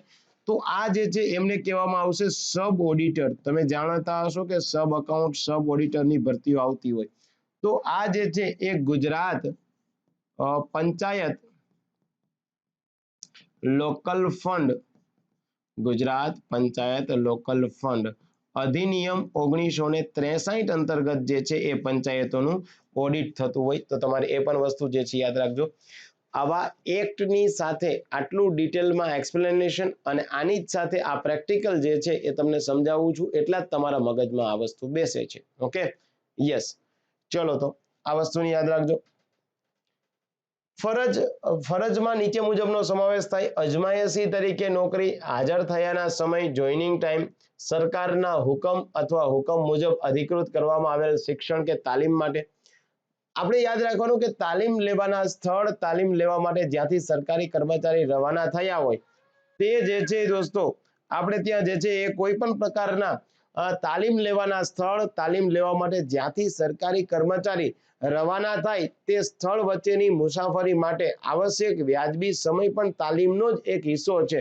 મતલબ કે આજે કોઈ વ્યક્તિ છે દોસ્તો એક જગ્યાએથી તાલીમ લેવા માટે કોઈ અન્ય જગ્યાએ જાય, મતલબ કે આજે જે દોસ્તો આપણે ત્યાં પંચાયત વિભાગ હોય અને એ પંચાયત વિભાગ જે છે એનું કોઈ ઓફિશિયલ તાલીમ કેન્દ્ર આજે ગુજરાત વિદ્યાપીઠ અને ગુજરાત વિદ્યાપીઠ જે છે એના શાદરા ખાતે આવતું હોય. ગુજરાત વિદ્યાપીઠ આવે છે દોસ્તો અમદાવાદ, પણ એનું જે છે પંચાયત માટેનું અલગથી તાલીમ કેન્દ્ર છે. આ જે છે ક્યાં આવશે તો કે ભાઈ ગાંધીનગર ખાતે આવશે. આપણે ત્યાં પંચાયત વિભાગનું બીજું પણ એક જે છે એ કેન્દ્ર છે તાલીમ માટેનું, જેને કહેવાય લોક ભારતી સણોસણા. આ ક્યાં આવશે? લોક ભારતી સણોસણા, તો કે આ કેન્દ્ર આવશે દોસ્તો ભાવનગર ખાતે. ઓકે, તો આવી રીતે તમે જુનાગઢ ખાતે પણ ઓફિશિયલ જે છે પંચાયતના કર્મચારીનું એક ટ્રેનિંગ સેન્ટર જોશો, જેને દોસ્તો તમે શશિકુંજ કહેશો. તો આવા બધા ટ્રેનિંગ સેન્ટરમાં જો કોઈ એક વ્યક્તિ એક સ્થળેથી નીકળે છે અને અન્ય સ્થળે તાલીમ લેવા માટે જાય, શું લખ્યું છે ભાઈ? ફરજ એટલે શું? તો કે તાલીમ લેવાના સ્થળે, એટલે માની લઈએ કે જે છે એ ગાંધીનગરમાં ગુજરાત વિદ્યાપીઠના સાદરા નામના કેન્દ્ર, તાલીમ લેવાના સ્થળ અને તાલીમ લેવા માટે જ્યાંથી સરકારી કર્મચારી રવાના થયો છે તે સ્થળ વચ્ચેની મુસાફરી જે છે એ માટે આવશ્યક વ્યાજબી સમય પણ તાલીમનો જ એક હિસ્સો ગણાશે. આમાં સામાન્ય રીતે દરેકે દરેક ઉમેદવાર જે છે આવો કોઈ પ્રશ્ન આવે કે ભાઈ કોઈ મહેસાણાથી જે છે એ તાલીમ લેવા માટે નીકળ્યા છે અને મહેસાણાથી તાલીમ લેવા માટે નીકળ્યા છે ક્યાં? તો કે ગાંધીનગરના શાદરા ખાતે, તો આ પણ એક તાલીમનો જ જે છે એ હિસ્સો ગણતરી કરવામાં આવશે ગુજરાતના મુલકી સેવાના નિયમ 2002 અંતર્ગત. ઓકે, ચલો તો આગળ વધીએ હવે. ત્યારબાદ દોસ્તો પોલીસ તાલીમ કોલેજમાં કે શાળામાં ઉમેદવારોએ તાલીમ મેળવવા માટે ગાળેલો સમય, અભ્યાસક્રમની સંતોષકારક સમાપ્તિ અને ફરજ સંભાળ્યાની તારીખ વચ્ચેના સમયગાળો આ નિયમના હેતુ માટે ફરજ ગણાશે. આજે જેવી રીતે દોસ્તો જે છે એ પંચાયત વિભાગની વાત કરીએ છીએ, આવી રીતે પોલીસ ડિપાર્ટમેન્ટ હોય તો પોલીસ ડિપાર્ટમેન્ટના દરેક પોલીસના જે છે એ જિલ્લા મથકે જે છે એમના પોલીસ તાલીમ કેન્દ્ર હોય, જેને પોલીસ ટ્રેનિંગ સેન્ટર કહેવામાં આવશે દોસ્તો. આ જિલ્લા મથકે પણ હોય. તમને આવું કેન્દ્ર જે છે દોસ્તો ઘણા એસઆરપી કેમ્પ જે છે એ એસઆરપી કેમ્પ સ્ટેટ રિઝર્વ પોલીસના પણ જે છે એ બનાસકાંઠામાં છે. આવી રીતે દોસ્તો જે છે એ જુનાગઢ ખાતે છે, આવી રીતે જે છે એ જામનગર ખાતે છે. તો આ જે છે પોલીસ તાલીમ કોલેજ છે, આવી કોલેજ જે છે દોસ્તો તમને પોલીસ ટ્રેનિંગ સ્કૂલ જે છે એક બરોડા ખાતે પણ જોવા મળે છે. તો આવી તાલીમમાં સમયગાળો જે છે એ પણ તમારે ફરજ તરીકે જ લેવાનો થાય. ત્રીજી બાબત ખાસ નોંધ લેવી છે, નશાબંધી આબકારી અને એક્સાઇઝ એન્ડ પ્રોહિબિશન ના જે ઉમેદવારો છે એમને તાલીમ માટે પસાર કરેલ સમય તેમજ અભ્યાસક્રમની સમાપ્તિ અને ફરજ સંભાળ્યાની તારીખ વચ્ચેનો સમયગાળો પણ આમાં જ ગણાશે. મતલબ કે આજે દોસ્તો કોઈ અન્ય કર્મચારી અથવા તો પોલીસ કર્મચારી અથવા તો આજે નશાબંધી ખાતાના જે છે દોસ્તો પીએસઆઈ છે, તો એમને આપણે જે છે સામાન્ય રીતે નાયબ નિરીક્ષક તરીકે જે છે એ ઓળખતા હોય છે. અને નશાબંધીમાં જે છે એ કોન્સ્ટેબલ તરીકે જે છે એ કોઈ વ્યક્તિ હોય તો નશાબંધીના કોન્સ્ટેબલ માટે એક જે છે સરકારમાં શબ્દ વાપરવામાં આવતો હોય જમાદાર. એને નશાબંધીમાં જમાદારની ભરતી પણ થતી હોય છે, પીએસઆઈ તરીકે ભરતી થતી હોય, પણ એને કહેવામાં આવે નાયબ નિરીક્ષક. તો એ પણ આમાં જ જે છે એઝ અ કન્ક્લુડ થશે એક ફરજ તરીકે. તાલીમની સમાપ્તિ બાદ જો કોઈ એક કે વધુ જાહેર રજાઓ આવતી હોય તો તાલીમના સમયગાળામાં તે જાહેર રજાનો સમયગાળો વધારવામાં આવેલ છે તે ગણવામાં આવશે. સરકારે નિયત કરેલ ભાષાની પરીક્ષામાં ઉપસ્થિતિ થવા સરકારી કર્મચારીને પરવાનગી આપવામાં આવેલ હોય તો તે પરીક્ષામાં ઉપસ્થિત થવા અંગે. મતલબ કે દોસ્તો આજે જે છે કોઈ વ્યક્તિ સરકારી જે છે એ અધિકારી બની જાય અને સરકારી અધિકારી બન્યા બાદ એ વ્યક્તિને જે છે દોસ્તો એક હિન્દીની પરીક્ષા જે છે એ કમ્પલસરી પાસ કરવી જરૂરી છે. જો એમણે 10મા ધોરણમાં હિન્દી જે છે એ પરીક્ષા તરીકે સબ્જેક્ટ તરીકે પાસ ન કરી હોય તો. જેમ કે આજે ઘણીવાર એવું પણ થતું હોય દોસ્તો કે આજે માની લે કે કોઈ વ્યક્તિ સરકારી કર્મચારી બને છે અને એ વ્યક્તિ જે છે એમની પાસે તમારી પાસે કદાચ તમે સરકારી પરીક્ષાની જે છે તૈયારી કરી રહ્યા છો, એવા સમયે દોસ્તો તમે જે છે સરકારમાં આવી જાઓ અને તો પણ તમારે દોસ્તો જે છે એ CCC ની પરીક્ષા જે સરકાર દ્વારા આઈડેન્ટિફાઈ કરેલી હશે એ યુનિવર્સિટીમાંથી ફરીથી પરીક્ષા પાસ કરવી પડશે. ભલે તમારી પાસે સર્ટિફિકેટ છે, સાચી વાત છે, પણ સરકારે કીધું કે એ તો અમે તમને ફોર્મ ભરવા માટે લાયક ગણ્યા છે કે તમારી પાસે બેઝિક કોમ્પ્યુટરનું નોલેજનું સર્ટિફિકેટ છે, પણ તમે ડિપાર્ટમેન્ટમાં આવી જાઓ તો તમારે GTU છે, MS યુનિવર્સિટી છે, સૌરાષ્ટ્ર યુનિવર્સિટી છે, અહીંયાથી તમારે પરીક્ષા પાસ કરવી પડે. અને જો તમે ક્લાસ 2 થી ક્લાસ 1 થાવ છો, ક્લાસ 2 થાવ છો, તો તમારે સ્પીપા દ્વારા આયોજિત CCC+ ની પરીક્ષા પણ પાસ કરવી પડશે. આ બાબત યાદ રાખજો. ફરજિયાત ખાતાકીય પરીક્ષામાં જે છે ઉપસ્થિત રહેવાનું થાય છે. જાહેર સેવાની કોઈ પણ શાખામાં ઉચ્ચ હોદ્દા માટે પાત્રતા મેળવવા સરકારી કર્મચારીએ જો કોઈ પરીક્ષામાં ઉત્તીર્ણ થવાનું ફરજિયાત હોય તો તે પરીક્ષાના સ્થળે જવા માટે અને ત્યાંથી પાછા આવવા માટે જરૂરી વ્યાજબી સમય સહિત પરીક્ષામાં ઉપસ્થિત થવું. પરીક્ષાની તરત પહેલા કર્મચારીએ રજા લીધેલી હોય તો પરીક્ષા પૂર્ણ થઈ ગયા તારીખ પછીની તારીખથી રજાનો પ્રારંભ થયેલ ગણાશે. પરંતુ કર્મચારી રજાઓ પર હોય તો તે દરમિયાન કે રજા પૂરી થયા બાદ તરત જ જે અનુસંધાનમાં પરીક્ષામાં જે છે એ ઉપસ્થિત થવું પડે. ત્યારબાદ દોસ્તો જે છે નીચેના કિસ્સાઓમાં જ્યારે સરકારી કર્મચારીને નિમણૂકના આદેશના અભાવે નિમણૂકના આદેશ મળે નહીં ત્યાં સુધી આવશ્યક ફરજિયાત પ્રતીક્ષા કરવી પડે તેવો સમયગાળો. આજે દોસ્તો ઘણીવાર એવું થાય, મેં તમને હમણાં એક જે છે એક્ઝામ્પલ આપ્યું હતું કે 18/5/2025 માં ઓર્ડર આપવામાં આવ્યો છે. એમને ઓર્ડર આપવામાં આવ્યો, પણ ક્યારે જે છે એમને એમના નોકરીના સ્થળે હાજર થવું આ બાબત જે છે એ કોઈ કહેવામાં નથી. એની નોકરી કન્ફર્મ છે કે હા ઓકે ભાઈ આપ લોકો જે છે એ તમારો આ ઓર્ડર છે, તમે જે છે એ હવે અમે તમને જાણ કરીએ ત્યારે તમે જે છે તમારા પદ પર આ કે આ જગ્યાએ હાજર થશો. આવું કહેવામાં નથી આવ્યું, ઓર્ડર આપવામાં આવ્યો છે.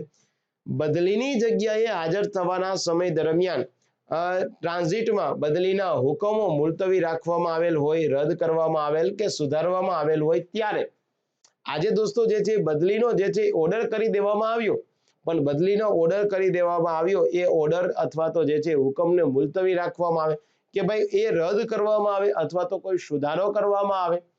કે ભાઈ આજે માની લે કે કોઈ વ્યક્તિની જે છે એ કોઈ ગુજરાત એડમિનિસ્ટ્રેશન સર્વિસ છે, એટલે કે જે છે એ ક્લાસ 1 છે અને એ ક્લાસ 1 માં દોસ્તો બે સેવા આવતી હોય, એક જુનિયર કેડર આવતી હોય, એક સિનિયર કેડર આવતી હોય. હવે જુનિયર કેડરમાંથી લોકોને જે છે બદલી અને પ્રમોશનના માધ્યમથી સિનિયર બનાવવામાં આવ્યા, પણ આવા જે છે 10 વ્યક્તિની બદલી કરી હોય પણ સરકારના ધ્યાનમાં આવે કે 10 માંથી 2 વ્યક્તિ લાયકાત પરિપૂર્ણ કરતા નથી અને જેથી કરીને આ બાબતને બદલીને હાલમાં મુલતવી રાખવામાં આવશે. તો ત્યારની સમયગાળાની જે છે એ વાત કરે છે. રજા કે પ્રતિનિયુક્તિ પરથી પાછા ફરતા અથવા ધારણ કરેલ જગા નાબૂદ થતા નિમણૂકના આદેશોની ફરજિયાત પ્રતીક્ષા કરવી પડેલ હોય તો તે સમયગાળો. રજા પ્રતિનિયુક્તિનો મતલબ શું થાય દોસ્તો? પ્રતિનિયુક્તિનો મતલબ થાય છે ડેપ્યુટેશન. આ ખાસ યાદ રાખજો, ડેપ્યુટેશન. તો તમને પ્રશ્ન પાછો એ થશે કે sir what is mean by deputation? Deputation એટલે શું દોસ્તો? કે માની લો કે કોઈ વ્યક્તિ જુનાગઢ છે અને એ જુનાગઢમાં જે છે એ પોલીસ ડિપાર્ટમેન્ટમાં જે છે એ ફરજ બજાવે છે, તો આ વ્યક્તિ જે છે તો સરકારના કર્મચારી, પરંતુ જે છે એ વ્યક્તિ માની લે કે SP ઓફિસમાં જે છે એ ફરજ બજાવતા હોય છે, પરંતુ SP ઓફિસ કરતા એ વ્યક્તિનો અનુભવ, એ વ્યક્તિનો જે છે એ સરકારી કામ કરવા માટેનો જે છે એની સર્વિસના વર્ષ આ બધા બહુ સારા છે અને SP ઓફિસમાં કદાચ એ એક વ્યક્તિ હાલમાં કામ નહીં કરે તો ચાલશે, પણ સામે SP ઓફિસ કરતા જે છે એ સિનિયર IGP ઓફિસ છે, એના ઇન્સ્પેક્ટર જનરલ ઓફ પોલીસની ઓફિસ છે, એમાં એ વ્યક્તિની જે છે એ જરૂરિયાત છે.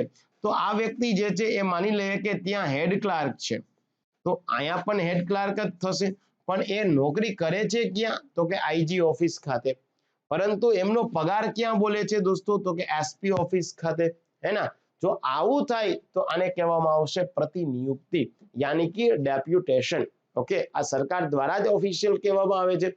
જરૂરી નથી દોસ્તો કે એક જ જિલ્લામાં, કદાચ એવું થાય છે કે કોઈ વ્યક્તિ જે છે એ મહેસાણામાં જે છે એ કદાચ એમનું નામ બોલતું હોય અને એ વ્યક્તિ ગાંધીનગરમાં જે છે પ્રતિનિયુક્તિ કરવામાં આવતું હોય. ઇવન ઘણા બધા એવા કર્મચારીઓ અધિકારી પણ છે કે દોસ્તો જે ગુજરાત રાજ્યના છે અને એ જે છે એ પ્રતિનિયુક્તિથી જે છે કેન્દ્ર સરકારમાં પોતે નોકરી કરતા હોય, કેન્દ્ર સરકારમાં એક અધિકારી તરીકે કામ કરતા હોય. આવું પણ ઘણી વખત જે છે એ બનતું રહેતું હોય.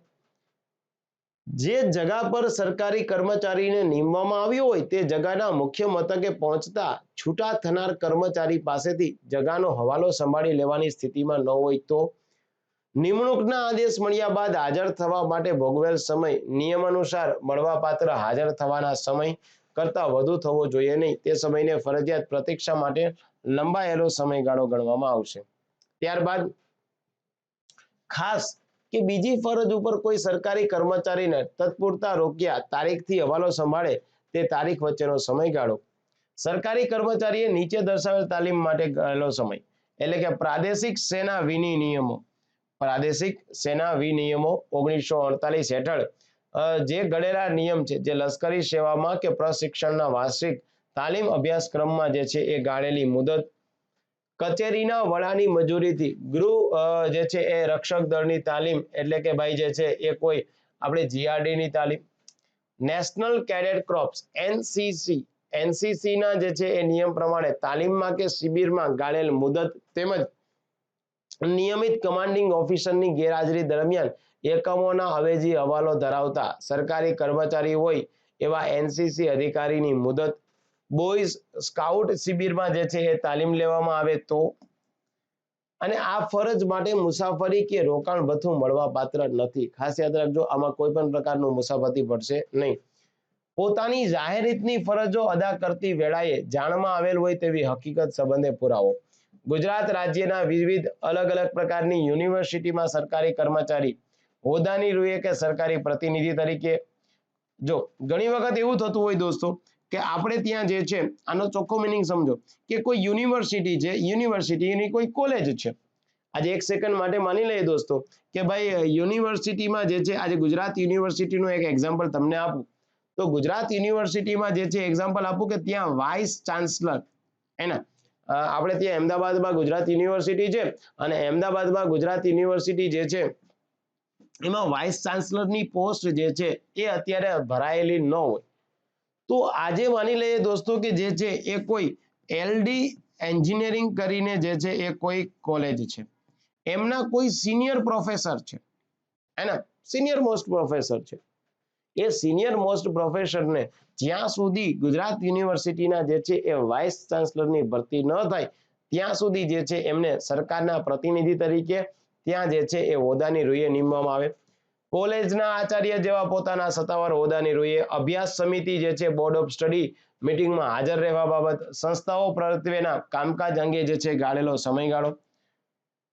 ત્યારબાદ મળતર એમાં શું આવશે તો કે પગાર દોસ્તો અને ભારત રાજ્ય કે સંઘ રાજ્ય ક્ષેત્ર એટલે કે આપણો દેશની વાત કરે, રાજ્ય સરકારની વાત કરે અથવા તો યુનિયન ટેરેટરીની વાત કરે એમના એકત્રિત નિધિ એટલે આપણે સંચિત નિધિ સમજવાનું થાય છે. અહીંયા એકત્રિત ફંડ એટલે થતી ચૂકવણી સરકારી કર્મચારીને માસિક પગાર અને ભથ્થાના નિયમ વધારાના રૂપમાં કોઈ જગામાં અધિકૃત મહેનતાણાના ભાગ તરીકે જો ચૂકવણી અથવા તો ફી મળતી હોય તો જે નિયમો હેઠળ રાખી શકેલા હોય તેવા ફીનો જે છે હિસ્સો એ પણ તમારો એક મળતર તરીકે જે છે એ કન્સિડર કરવામાં આવશે.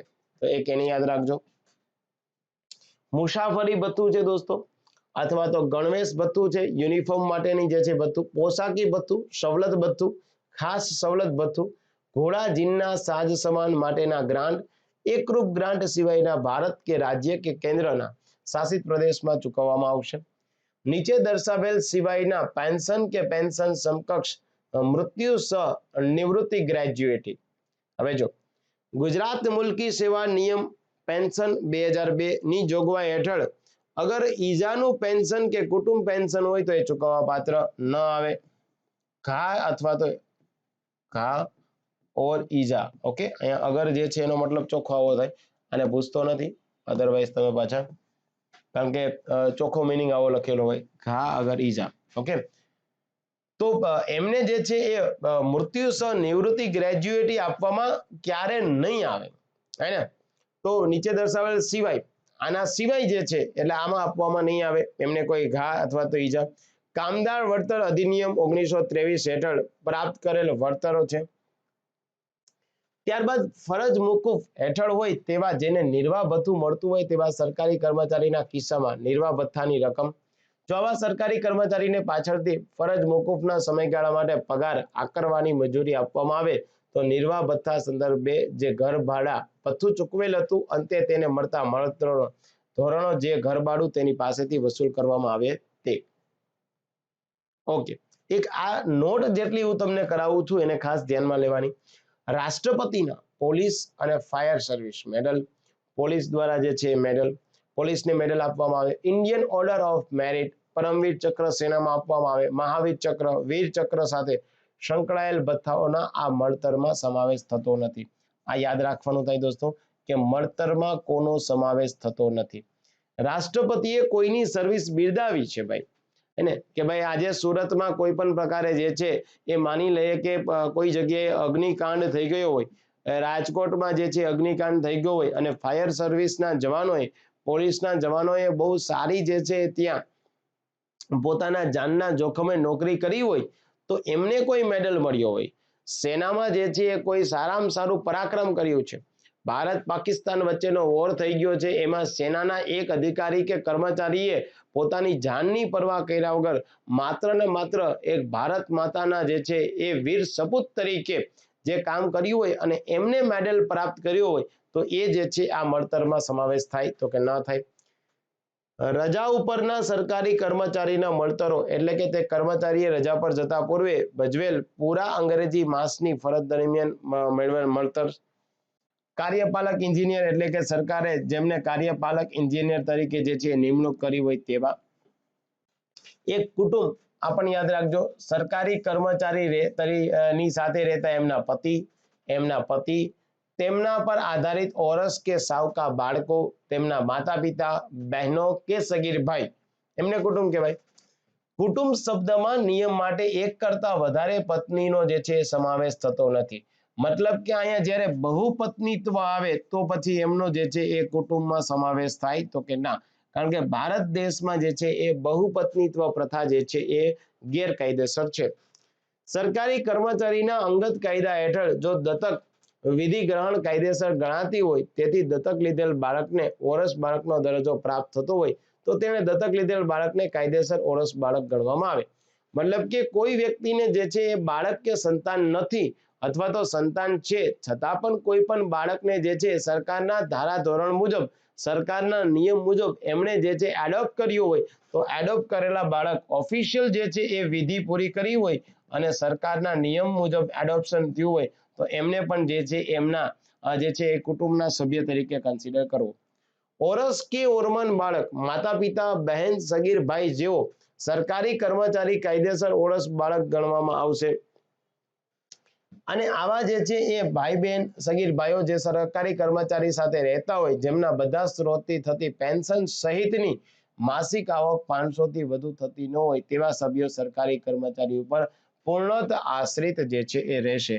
આ તમારો જે છે ક્વેશ્ચન બની જશે દોસ્તો કે ભાઈ જે છે એ કોઈ પણ પગાર ભથ્થા નિયમ અને એમાં પગારના નિયમમાં કેટલા રૂપિયા કરતા વધારે જેમની બધા જ સ્ત્રોતની થતી રકમ, આમાં કેવું થાય દોસ્તો, આવો ક્વેશ્ચન પૂછે ને ત્યારે જો તમને આવું લખી દે બધા સ્ત્રોતથી પેન્શન સહિતની રકમ તો ત્યાં લખી નાખે 1 લાખ. આપણે કહીએ યસ, વધારે તો 1 લાખ તો થઈ જ જાય.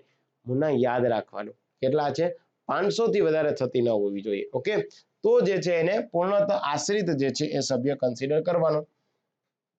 ફ્રી એટલે શું, કેન્દ્ર કે રાજ્યના અથવા કેન્દ્ર શાસિત જે છે ફંડ સિવાયના બીજા કોઈ સ્ત્રોત દ્વારા સરકારી કર્મચારીએ પરબારી અથવા તો સરકારની મધ્યસ્થી દ્વારા આડકતરી રીતે મેળવેલ આવર્તક કે અનાવર્તક ચૂકવણી જેમાં નીચે મુજબના રકમ ના આવે. કઈ ના આવે તો કે ભાઈ ડિવિડન્ડ છે, એમને જે રોકાણ કર્યું છે એમને મની માર્કેટ, કેપિટલ માર્કેટમાં જામીનગીરી પર મળતા વ્યાજ, આ ન આવે. ત્યારબાદ સરકારી કર્મચારીઓને તેમની નોકરી દરમિયાન પ્રાપ્ત કરેલ જ્ઞાન દ્વારા સહાયરૂપ બનતી ન હોય તેવી સાહિત્યિક, સાંસ્કૃતિક, કલાત્મક, વિજ્ઞાન કે તકનીકી સંબંધી પ્રવૃત્તિઓની થતી આવક. ગુજરાતના કાયદા અધિકારી નિમણૂક સેવાની શરતો નિયમો 1965 હેઠળ એકત્રિત ફંડમાંથી ચૂકવવામાં આવતી ફીને ઉપરોક્ત જે છે એ લાગુ કરતા નથી. તો યાદ રાખવાનું, ગુજરાત કાયદા અધિકારી નિમણૂક સેવાની શરતો નિયમ 1965. મજા આવે છે ને દોસ્તો? વાંધો નથી ને? આપણી પાસે ઓલમોસ્ટ 85 સ્લાઇડ છે. 85 સ્લાઇડમાંથી હું તમને મટીરિયલ આપીશ ને દોસ્તો, એક પેજમાં તમે A4 ની પ્રિન્ટ કાઢશો ને તો તમને 4 સ્લાઇડ આવી જશે. એટલે આ 85 સ્લાઇડ છે ને દોસ્તો, તમે એટલે તમારે વધીને 20 પેજ જ પ્રિન્ટ આઉટ કઢાવવાના રહેશે. 20 પેજમાં તમારું બધું જ મસ્ત મજાની રીતે આવી જશે, હે ને? એટલે તમારે પ્રિન્ટ આઉટ નીકળી જશે અને વ્યવસ્થિત પ્રિન્ટ આઉટ નીકળી જશે. જેટલું મસ્ત પ્રિન્ટ મેં ટાઈપ કરેલું છે. એટલે સ્પર્ધાત્મક પરીક્ષા આ પાસ કરવી જરાય અઘરી નથી દોસ્તો. કોઈ પણ પરીક્ષા લઈ લો, એમાં આવા જે ટેકનિકલ પ્રશ્નો આવતો હોય ને એ તો બહુ સહેલા હોય, કારણ કે તમારે એની ટેકનિકલી ટર્મ સમજવી પડે દોસ્તો. તમને એમ થાય સર એટલે તો કહે છે જલ્દી લેક્ચર મૂકી દો ને. મૂકી દઉં ના, કારણ કે ઘણી જવાબદારી લઈને બેઠો છું અને ઇવન દરેક કેન્ડિડેટને અપેક્ષા છે કે સર ગણેશ સર તમારી પાસે, અમારે ઘણીવાર હેલ્પલાઇન નંબરમાં કોલ આવતો હોય કે સરને કહો ને એક લેક્ચર આ બાબતનો લઈ લે, સરને કહો ને એક લેક્ચર આ બાબતનો લઈ લે. આ તમારી અપેક્ષા પણ સાચી છે, કારણ કે દોસ્તો અને હું ત્યાં સુધી લેક્ચર નહીં લઉં કે જ્યાં સુધી મારી પાસે પ્રોપર જે છે ડેટા કે પ્રોપર માહિતી ન હોય, હે ને? પણ જ્યારે માહિતી મળી જશે એ એકદમ પ્રોપર વેમાં અને એકદમ જે છે પરીક્ષા લક્ષી માહિતી તમારા સુધી પીરસીશ અને તમને અગવડતા ન પડે એ રીતે પીરસીશ. ઠીક છે? ચલો તો પાછા બેક ટુ પેવેલિયન આવી જાઓ. જ્યારે એવું થાય કંટાળો આવે દોસ્તો, લેક્ચરને થોડીક વાર માટે સ્ટોપ કરી દેવાનો થાય અને ફરીથી જે છે એ 2-5-10 મિનિટનો જે છે બ્રેક લઈ ફરીથી પાછું વાંચવા બેસી જવાનું છે. આ બાબતમાં ચિંતા નહીં કરવાની ભાઈ. સ્ટ્રેસ તો જરાય લેવાનો નહીં. સ્ટ્રેસથી શું થાય તમને અગાઉના ઘણા બધા લેક્ચર્સમાં મેં તમને કીધું છે. હા, ચલો તો આગળ વધીએ. સરકારી વિભાગ કે કોઈ બિન સરકારી સંગઠન વતી કોઈ કામ હાથ ધરે અથવા તો વળી તે કાર્ય હેતુ યોગ્ય અધિકારીને સોંપે તો તે કાર્ય પૂર્ણ થતા ખાતાના મળેલ રકમ પ્રથમ તબક્કે સરકારી મહેસૂલનો હિસ્સો જે છે એ ગણવામાં આવશે. ત્યારબાદ દોસ્તો પ્રથમ નિમણૂક.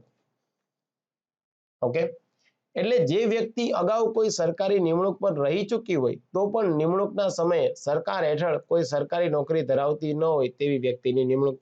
ત્યારબાદ ફ્લેટ રેટ રેન્ટ, એટલે કે સરકારી કર્મચારી પાસેથી અધિકૃત રહેઠાણની સવલત માટે ઉચ્ચ માસિક દરે વસૂલ કરવાનું ભાડું.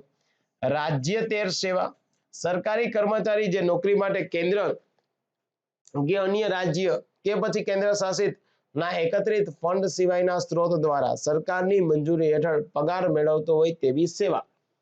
આજે એક સેકન્ડ માટે માની લઈએ દોસ્તો, એક વ્યક્તિ હતા જેનું નામ છે અનિતા કરવાલ. એકનું નામ છે અનિતા કરવાલ. આ અનિતા કરવાલ દોસ્તો જે છે એ આઈએસ હતા અને એ આઈએસ થઈ એ ગુજરાતમાં કામ કરતા હતા. એટલે કે એમની જે છે એ યુપીએસસી ની કેડર કઈ થઈ જશે તો કે ભાઈ ગુજરાત કેડર થઈ જાય. એ જ વ્યક્તિને કેન્દ્રમાં જે છે એ સરકાર લઈ ગઈ અને સીબીએસઈ ના જે છે ચેરપર્સન બનાવવામાં આવ્યા. તો કહેવાનો તાત્પર્ય કે આવા કોઈ કર્મચારી હોય તો એમને કહેવામાં શું આવશે? રાજ્ય તેર સેવા. નમૂનો આ સાથે જોડેલા અલગ અલગ પ્રકારના નમૂના. રાજ્ય પ્રત્યેક જે કર્મચારી એટલે ગેઝેટેડ, સરકાર એટલે અહીંયા વાત થાય છે ગુજરાત સરકારની. ખાતાના વડા એટલે કે પરિશિષ્ટ 2 માં દર્શાવેલ જે ખાતાના હેડ હોય એ. કચેરીના વડા એટલે જે કચેરી આવેલી છે તેના હેડ. મુખ્ય મથક એટલે કે જ્યાં કચેરીનો રેકોર્ડ રાખવામાં આવે તે સ્થળ એટલે કે હેડક્વાર્ટર. જાહેર રજા સરકારે જે છે એ ગુજરાત એડમિનિસ્ટ્રેશન ડિપાર્ટમેન્ટ, જાહેરમાં જે છે એ જે રજા એટલે ગુજરાતના સામાન્ય વહીવટ વિભાગ દ્વારા જે છે એ બહાર પાડવામાં આવેલ જાહેર રજાઓ. વટાઉ ખત અધિનિયમ 1881 હેઠળ ઠરાવેલી અગર જાહેર રજાઓ છે તો એક યાદ રાખવાનું, વટાઉ ખત અધિનિયમ 1881 આવ્યો. માનદ વેતન, કેન્દ્ર કે રાજ્ય કે કેન્દ્ર શાસિતના ફંડમાંથી સરકારી કર્મચારીને પ્રાસંગિક પ્રકારના વિશિષ્ટ કાર્ય માટે એક મહેનતાણા તરીકે મજૂર કરવામાં આવેલી કોઈ આવર્તક અથવા તો અનાવર્તક જે છે એ ચૂકવણી. ઘર ભાડા ભથ્થું, જે સ્થળોએ ઘર ભાડા જે છે એ ઊંચા હોય અને ત્યાં ઘર ભાડું ચૂકવવા માટે નિઃશુલ્ક રહેઠાણ સુવિધાના બદલામાં આપવામાં આવતું એક પ્રકારનું ભથ્થું. જોઈનિંગ ટાઈમ, હાજર થવાનો સમયગાળો દોસ્તો કે મેં તમને વાત કરી કે ઓર્ડર આપે ત્યારથી કેટલા દિવસમાં હાજર થવું તે. રજા, મુલકી સેવાના રજાના નિયમો દોસ્તો 2002, રજાનો પગાર કર્મચારી જે છે એ જે છે સરકાર દ્વારા ચૂકવવામાં આવતી માસિક રકમ, ધારણાધિકાર એટલે શું તો કે પોતે મૂળ જે જગ્યાએ નિમાયો હોય એવી કાયમી અથવા તો મુદતી જગ્યા સહિતની જગાનો તરત અથવા તો ગેરહાજરીના કોઈ ગાળા કે ગાળા પૂરા થઈ સ્થાયી રીતે ધારણ કરવાનો સરકારી કર્મચારીનો હક.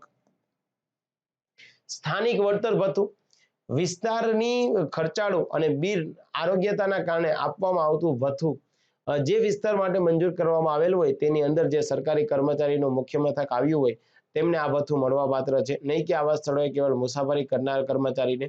જો વિસ્તારની ખર્ચાળો અથવા તો શું તો કે બિન આરોગ્યતાના કારણે જે છે આપવામાં આવતું ભથ્થું. તબીબી સત્તાધિકારી, તબીબી સત્તાધિકારી એટલે શું તો કે સિવિલ હોસ્પિટલના જે છે સિવિલ સર્જન અથવા તો સિવિલ હોસ્પિટલના અધિક્ષક અથવા તો એના માટેનું તબીબી મંડળ. આ એક જે છે એ પ્રશ્ન પૂછી શકાય છે કે તબીબી સત્તાધિકારી કોને કહેવાય, તો એના માટે યાદ રાખવાનું સિવિલ સર્જન કહેવાય અથવા તો સિવિલ હોસ્પિટલના જે છે એ સુપ્રિન્ટેન્ડન્ટ અધિક્ષકની વાત કરે અથવા તો તબીબી મંડળ. તબીબી મંડળ માટે દોસ્તો જે છે નોકરીની સામાન્ય શરતો 2002 ના નિયમ 13 માં જે છે આ બાબત આપેલી હોય છે, એટલે યાદ રાખજો. માઇલેજ ભથ્થું અમુક મુસાફરીના અંતરના આધારે ગણતરી કરીને મુસાફરીના ખર્ચને પહોંચી વળવા માટે સરકારી કર્મચારીને આપવામાં આવતું ભથ્થું. કારકુન વર્ગના કર્મચારી એટલે કયા વર્ગ 3 ના કર્મચારી. સગીર વયના એટલે કે જેમની ઉંમર સરકાર દ્વારા જે છે આઈડેન્ટિફાઈ કરી સગીર જે છે માનવામાં આવ્યો હોય તે.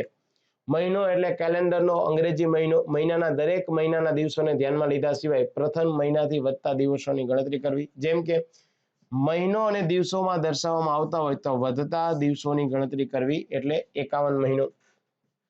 બિન સરકારી સભ્ય જે સરકારી કર્મચારી નથી, તપાસ બોર્ડ, પંચમાં કે બોર્ડમાં અથવા નિગમ કે સમિતિની બેઠક કે પરિષદમાં માનદ દરજ્જાની રૂએ જાહેર સેવાની ફરજો અદા કરવાની આવશ્યક હોય તે. અવેજીની કામગીરી એટલે પોતાના કામગીરી સિવાયની જે છે એ કામગીરી. એક પગાર ગુજરાત મુલકી સેવા પગાર સુધારણા નિયમો 1998 હેઠળ ઠરાવવામાં આવેલ સુધારા પગાર ધોરણનો મૂળ પગાર કે તેમાં સ્થગિત ઇજાફા એમાં સમાવેશ થયેલ. કાયમી મુસાફરી ભથ્થું દોસ્તો જેને વ્યાપક પ્રવાસ ભથ્થું કરવાની આવશ્યકતા હોય તેવા સરકારી કર્મચારીને આપવામાં આવતું ભથ્થું એટલે કાયમી મુસાફરી ભથ્થું કહેવાય. પેન્શન ગુજરાત મુલકી સેવાના પેન્શનના નિયમો જે છે એ નિયમ 44 મુજબનું પેન્શન. પેન્શન પાત્ર પગાર એટલે કે સરકારી કર્મચારીએ છેલ્લા 10 માસની નોકરી દરમિયાન મળેલો સરેરાશ પગાર જેને કહેવાય પેન્શન પાત્ર પગાર. આ યાદ રાખજો. પેન્શન ચૂકવણીની કચેરી એટલે પેટા તિજોરી કચેરી. મેં હમણાં તમને વાત કરી ને નાણાં વિભાગ અંતર્ગત 2 કચેરીઓ આવતી હોય તે. પેન્શન ચૂકવણીનો હુકમ નિયામક પેન્શન અને પ્રોવિડન્ટ ફંડ દ્વારા સરકાર દ્વારા જે હુકમ કરવામાં આવે છે અને જે અધિકારી દ્વારા હુકમ કરવામાં આવેલો હોય તે. કાયમી જગ્યા પગારનો નિશ્ચિત દર ધરાવતી મંજૂર કરવામાં આવેલી અમર્યાદિત સમયની જગ્યા. પગાર અને હિસાબી અધિકારી એટલે કે અમદાવાદ ગાંધીનગરમાં ઉપસ્થિત થતા રાજ્યના લેવલ દેવડના વ્યવહારો માટે પગાર અને હિસાબો સાંભળવાની કામગીરી જેમને સોંપવામાં આવી છે તે અંગત પગાર. અંગત પગાર કોને કહેવામાં આવશે તો કે મુદતી જગ્યા સિવાયની કોઈ કાયમી જગાના સંબંધમાં પગાર સુધારણાને કારણે અથવા તો શિસ્ત ભંગના પગલા સિવાય, મતલબ કે કોઈ જે છે એ ત્યાં ગ્રેડ પેમાં સુધારો થયો છે, મતલબ કે એમના ગ્રેડ પેમાં સુધારો થયો હોય અથવા બની શકે દોસ્તો કે ભાઈ પે કમિશન આવ્યું હોય. આપણે અત્યારે 7મો પગાર પંચ ચાલે છે, નેક્સ્ટ જે છે 8મો પગાર પંચ આવશે, તો પગાર સુધારવાને કારણે શિસ્ત ભંગના પગલા સિવાયના અન્ય કારણે કાયમી પગારમાં થતા ઘટાડો. અપવાદરૂપ સંજોગોમાં અન્ય અંગત કારણ આવતા હોય સરકારી કર્મચારીને આપવામાં આવતો જે વધારાનો પગાર છે. ઓકે, કોઈ જગાનો સંભાવી પગાર જ્યારે કોઈ એક સરકારી કર્મચારીના સંબંધે દર્શાવવામાં આવે ત્યારે તેનો અર્થ એ થાય છે કે સરકારી કર્મચારીએ જો કોઈ જગા ધારણ કરેલો હોત તે જગાની ફરજો બજાવવા બદલ તેને પગાર મળવા પાત્ર થાત તે પગાર. અજમાયશી એટલે શું પ્રોબેશનર હે ને કે ભાઈ તમને કામ ચલાવ ધોરણે જે છે અમે સરકારી ભરતીમાં નિમણૂક આપીએ છીએ, જો તમારી જે છે એ 5 વર્ષની સેવા યોગ્ય જણાશે તો અમે તમને જે છે પરમનન્ટ કર્મચારી તરીકે નિમણૂક કરશું, એને અજમાયશી કહેવાય. ભારત કે રાજ્યનો જાહેર હિસાબ જાહેર વાહન એટલે કે નિયમિત માર્ગે ચાલતી રેલવે છે, સ્ટીમર છે, વિમાન છે અથવા તો અન્ય જે છે એ વાહનો છે. પેન્શન પાત્ર જે છે નોકરી એટલે ગુજરાત સરકારના પેન્શન નિયમો 2002 અંતર્ગત જે છે ગ્રેજ્યુએટી ના હેતુ માટે લેવામાં આવતી નોકરી. રજિસ્ટર મેડિકલ પ્રેક્ટિશનર એટલે ગુજરાત મેડિકલ કાઉન્સિલ એક્ટ 1987 અથવા તો ગુજરાત મેડિકલ પ્રેક્ટિશનર એક્ટ 1963 હેઠળ જે છે નોંધવામાં આવેલા અથવા તો ગુજરાતમાં હોમિયોપેથિક એક્ટ 1963 આ ત્રણ સૌથી વધારે અગત્યના છે.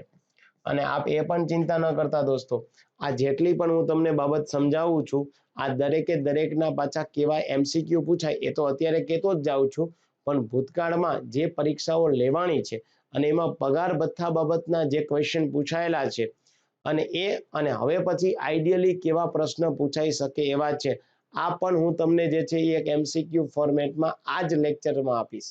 હે ને? મતલબ કે એક તમને બધા જ કાયદાઓ કરાવી દઈશ જે આપણા સિલેબસમાં છે એ રીતે, અને સિલેબસના કાયદા બાદ જે ભૂતકાળમાં જે છે એ મુલકી સેવાના નિયમ પૂછાયેલા છે એ અને અત્યારે પૂછી શકાય એવા આ બંનેનું મિશ્રણ કરી એક લેક્ચર આવો પણ લઈ દઈશ, જેથી કરીને શું થાય કે તમારે એ બાબતની કોઈ ચિંતા કરવાનો વિષય આવે નહીં. ઓકે, હવે તો વાંધો નહીં ને? હા યાર, આ પેલા કહી દીધું હોત તો 1 કલાક ને 10 મિનિટ થઈ ગઈ યાર, અને હવે તો મને એટેક આવવા માંડ્યો છે. મને પણ ચિંતા નહીં કરવાની, હે ને? બી કુલ રહેવાનું. આપણા લેક્ચરનો એક જ સામર્થ્ય છે દોસ્તો, બેસ્ટ પ્રિપેરેશન કરવાની. આપણે બેસ્ટ પોટેન્શિયલ ઇનપુટ આપવાનું છે, અને ડેફિનેટલી હું તમને કહું છું કે તમે તમારું સારામાં સારું ઇનપુટ આપો દોસ્તો, તમને આઉટપુટ મળશે, એમાં કોઈ શંકા નથી, કોઈ શંકા નથી. હે ને? આજે હું મારું બેસ્ટ આપું, આપણે શું કામ કોઈનું નેગેટિવ બોલીએ ભાઈ, કે પેલો આમ કરે પેલી આમ કરે. આજે મને ખ્યાલ છે કે ભાઈ હું તમને બેસ્ટ આપું છું. આ લેક્ચર જ્યારે હું શૂટ કરું છું દોસ્તો, આપને દેખાય કે ન દેખાય, જો થોડુંક ઝૂમ કરવું હોય તો કરી લેજો. અત્યારે જે છે 10:21 થઈ છે અને 10:21 PM થઈ છે. જમવાનું હજી બાકી છે, પણ મારા માટે બેટર છે કે ભાઈ હું તમને સારામાં સારું ગાઈડ કરી દઉં અને MCQ આપું, તો જ જે છે એ કદાચ મારે તમારા સહિયારા પ્રયત્નથી આપને સારી રીતે જે છે સરકારી ભરતીમાં પાસ થવાની શક્યતાઓ જે છે એ બીજા કરતા ઘણી વધારે વધી જશે. હે ને? ચલો, તો ભાડું એટલે સરકારી કર્મચારી સરકારની નોકરીમાં ન હોય તેવી વ્યક્તિ તેને ફાળવવામાં આવેલ અથવા ભાડાપટ્ટે આપેલ રહેણાંકની સવલતના કબજા અથવા તો ભોગવટા માટે માસિક દરે સરકારને ચૂકવવામાં આવતું એક પ્રકારનું વળતર. એક રહેણાંકની સવલત સરકાર દ્વારા સરકારી માલિકીનો કોઈ બંગલો કે કોઈ ક્વાર્ટર છે, ફ્લેટ છે, જે રહેણાંકના હેતુ માટે ફાળવવામાં આવેલો હોય છે તે એક. ત્યારબાદ દોસ્તો જે છે એ યાદ રાખવાનું થાય છે કે આવો બંગલો અથવા તો ફ્લેટનો જે છે સમાવેશ થાય. Selection grade. સિલેક્શન ગ્રેડ એટલે શું? સરકારના વિશિષ્ટ હુકમ દ્વારા પસંદગી પગાર ધોરણ તરીકે મંજૂર કરવામાં આવેલું પગાર ધોરણ. સેવાપોથી. યસ, આમને ખાસ યાદ રાખજો દોસ્તો. તમે કોઈ પણ પ્રકારની સરકારી નોકરીમાં જે છે ફરજ બજાવતા હોય ત્યારે તમારી એક સર્વિસ બુક જે છે મેન્શન કરવામાં આવશે. પછી તમે કદાચ PGVCL ના કર્મચારી છો, કદાચ તમે જે છે દોસ્તો રાજ્ય સરકારના ઓફિશિયલ કર્મચારી છો, અથવા તો તમે અમદાવાદ મ્યુનિસિપલ કોર્પોરેશનમાં નગર પ્રાથમિક સમિતિમાં જે છે ફરજ બજાવો છો, અથવા તમે DEO કચેરીમાં ફરજ બજાવો છો.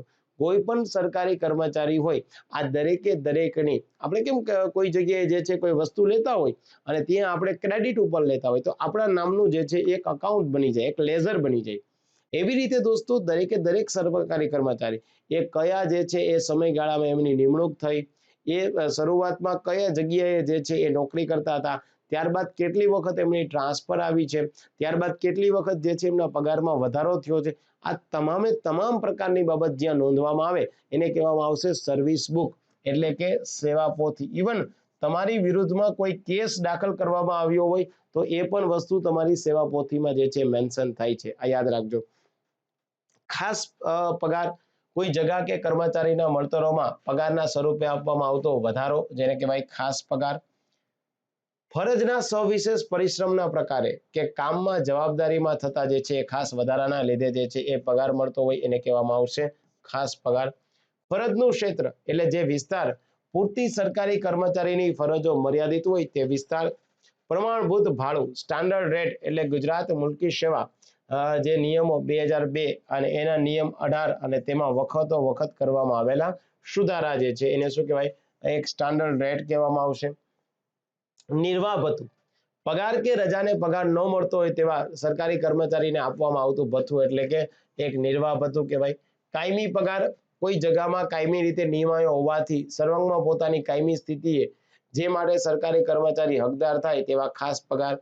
અધિક્ષક એન્જિનિયર એટલે કે RNB રોડ એન્ડ બિલ્ડિંગ માર્ગ એન્ડ મકાન ખાતાના જે અધિકારીઓને તે પ્રમાણેની નિમણૂક આપવામાં આવેલ હોય અથવા જેમને સરકાર દ્વારા સંબંધિત નિયમો હેઠળ સત્તા સુપરત કરવામાં આવેલી છે તેને શું કહેવાય? અધિક્ષક એન્જિનિયર. ઉપલી કક્ષાની સેવા એટલે ચોથા વર્ગની ન હોય તેવી સેવા એને કહેવાય ઉપલી કક્ષાની. કોઠો એટલે કે ટેબલ, આમની સાથે જે ટેબલ આપેલા હોય આવા નિયમ સાથે. હંગામી જગા એટલે શું? તો કે પગારનો નિશ્ચિત દર ધરાવતી મર્યાદિત સમય કોન્ટ્રાક્ચ્યુઅલ બેઝ કે તમારી નિમણૂક થાય ત્યારથી ક્યાં તો એક મુદત આપી દેવામાં આવશે દોસ્તો કે આટલી મુદત માટે એટલે કે 11 મહિના માટે અથવા તો કામની મર્યાદા આપી દેવામાં આવે કે જ્યાં સુધી કામ પૂર્ણ ન થાય અથવા તો કોન્ટ્રાક્ટ જે છે એ પૂરો ન થાય કે ભાઈ આજે કોઈ MLA ક્વાર્ટર જે છે ગાંધીનગર ખાતે બનતા હોય તો ભાઈ તમારી નિમણૂક આપવામાં આવશે જ્યાં સુધી MLA ક્વાર્ટર જે છે એ બની ન જાય ત્યાં સુધી. એટલે હંગામી બદલી અન્ય મથકે ફરજ પર બદલી જેનો સમયગાળો 120 દિવસ કરતા વધુ દર્શાવેલો ન હોય આ પણ તમારો બની જશે દોસ્તો MCQ. હે ને? હંગામી બદલીમાં 120 દિવસ.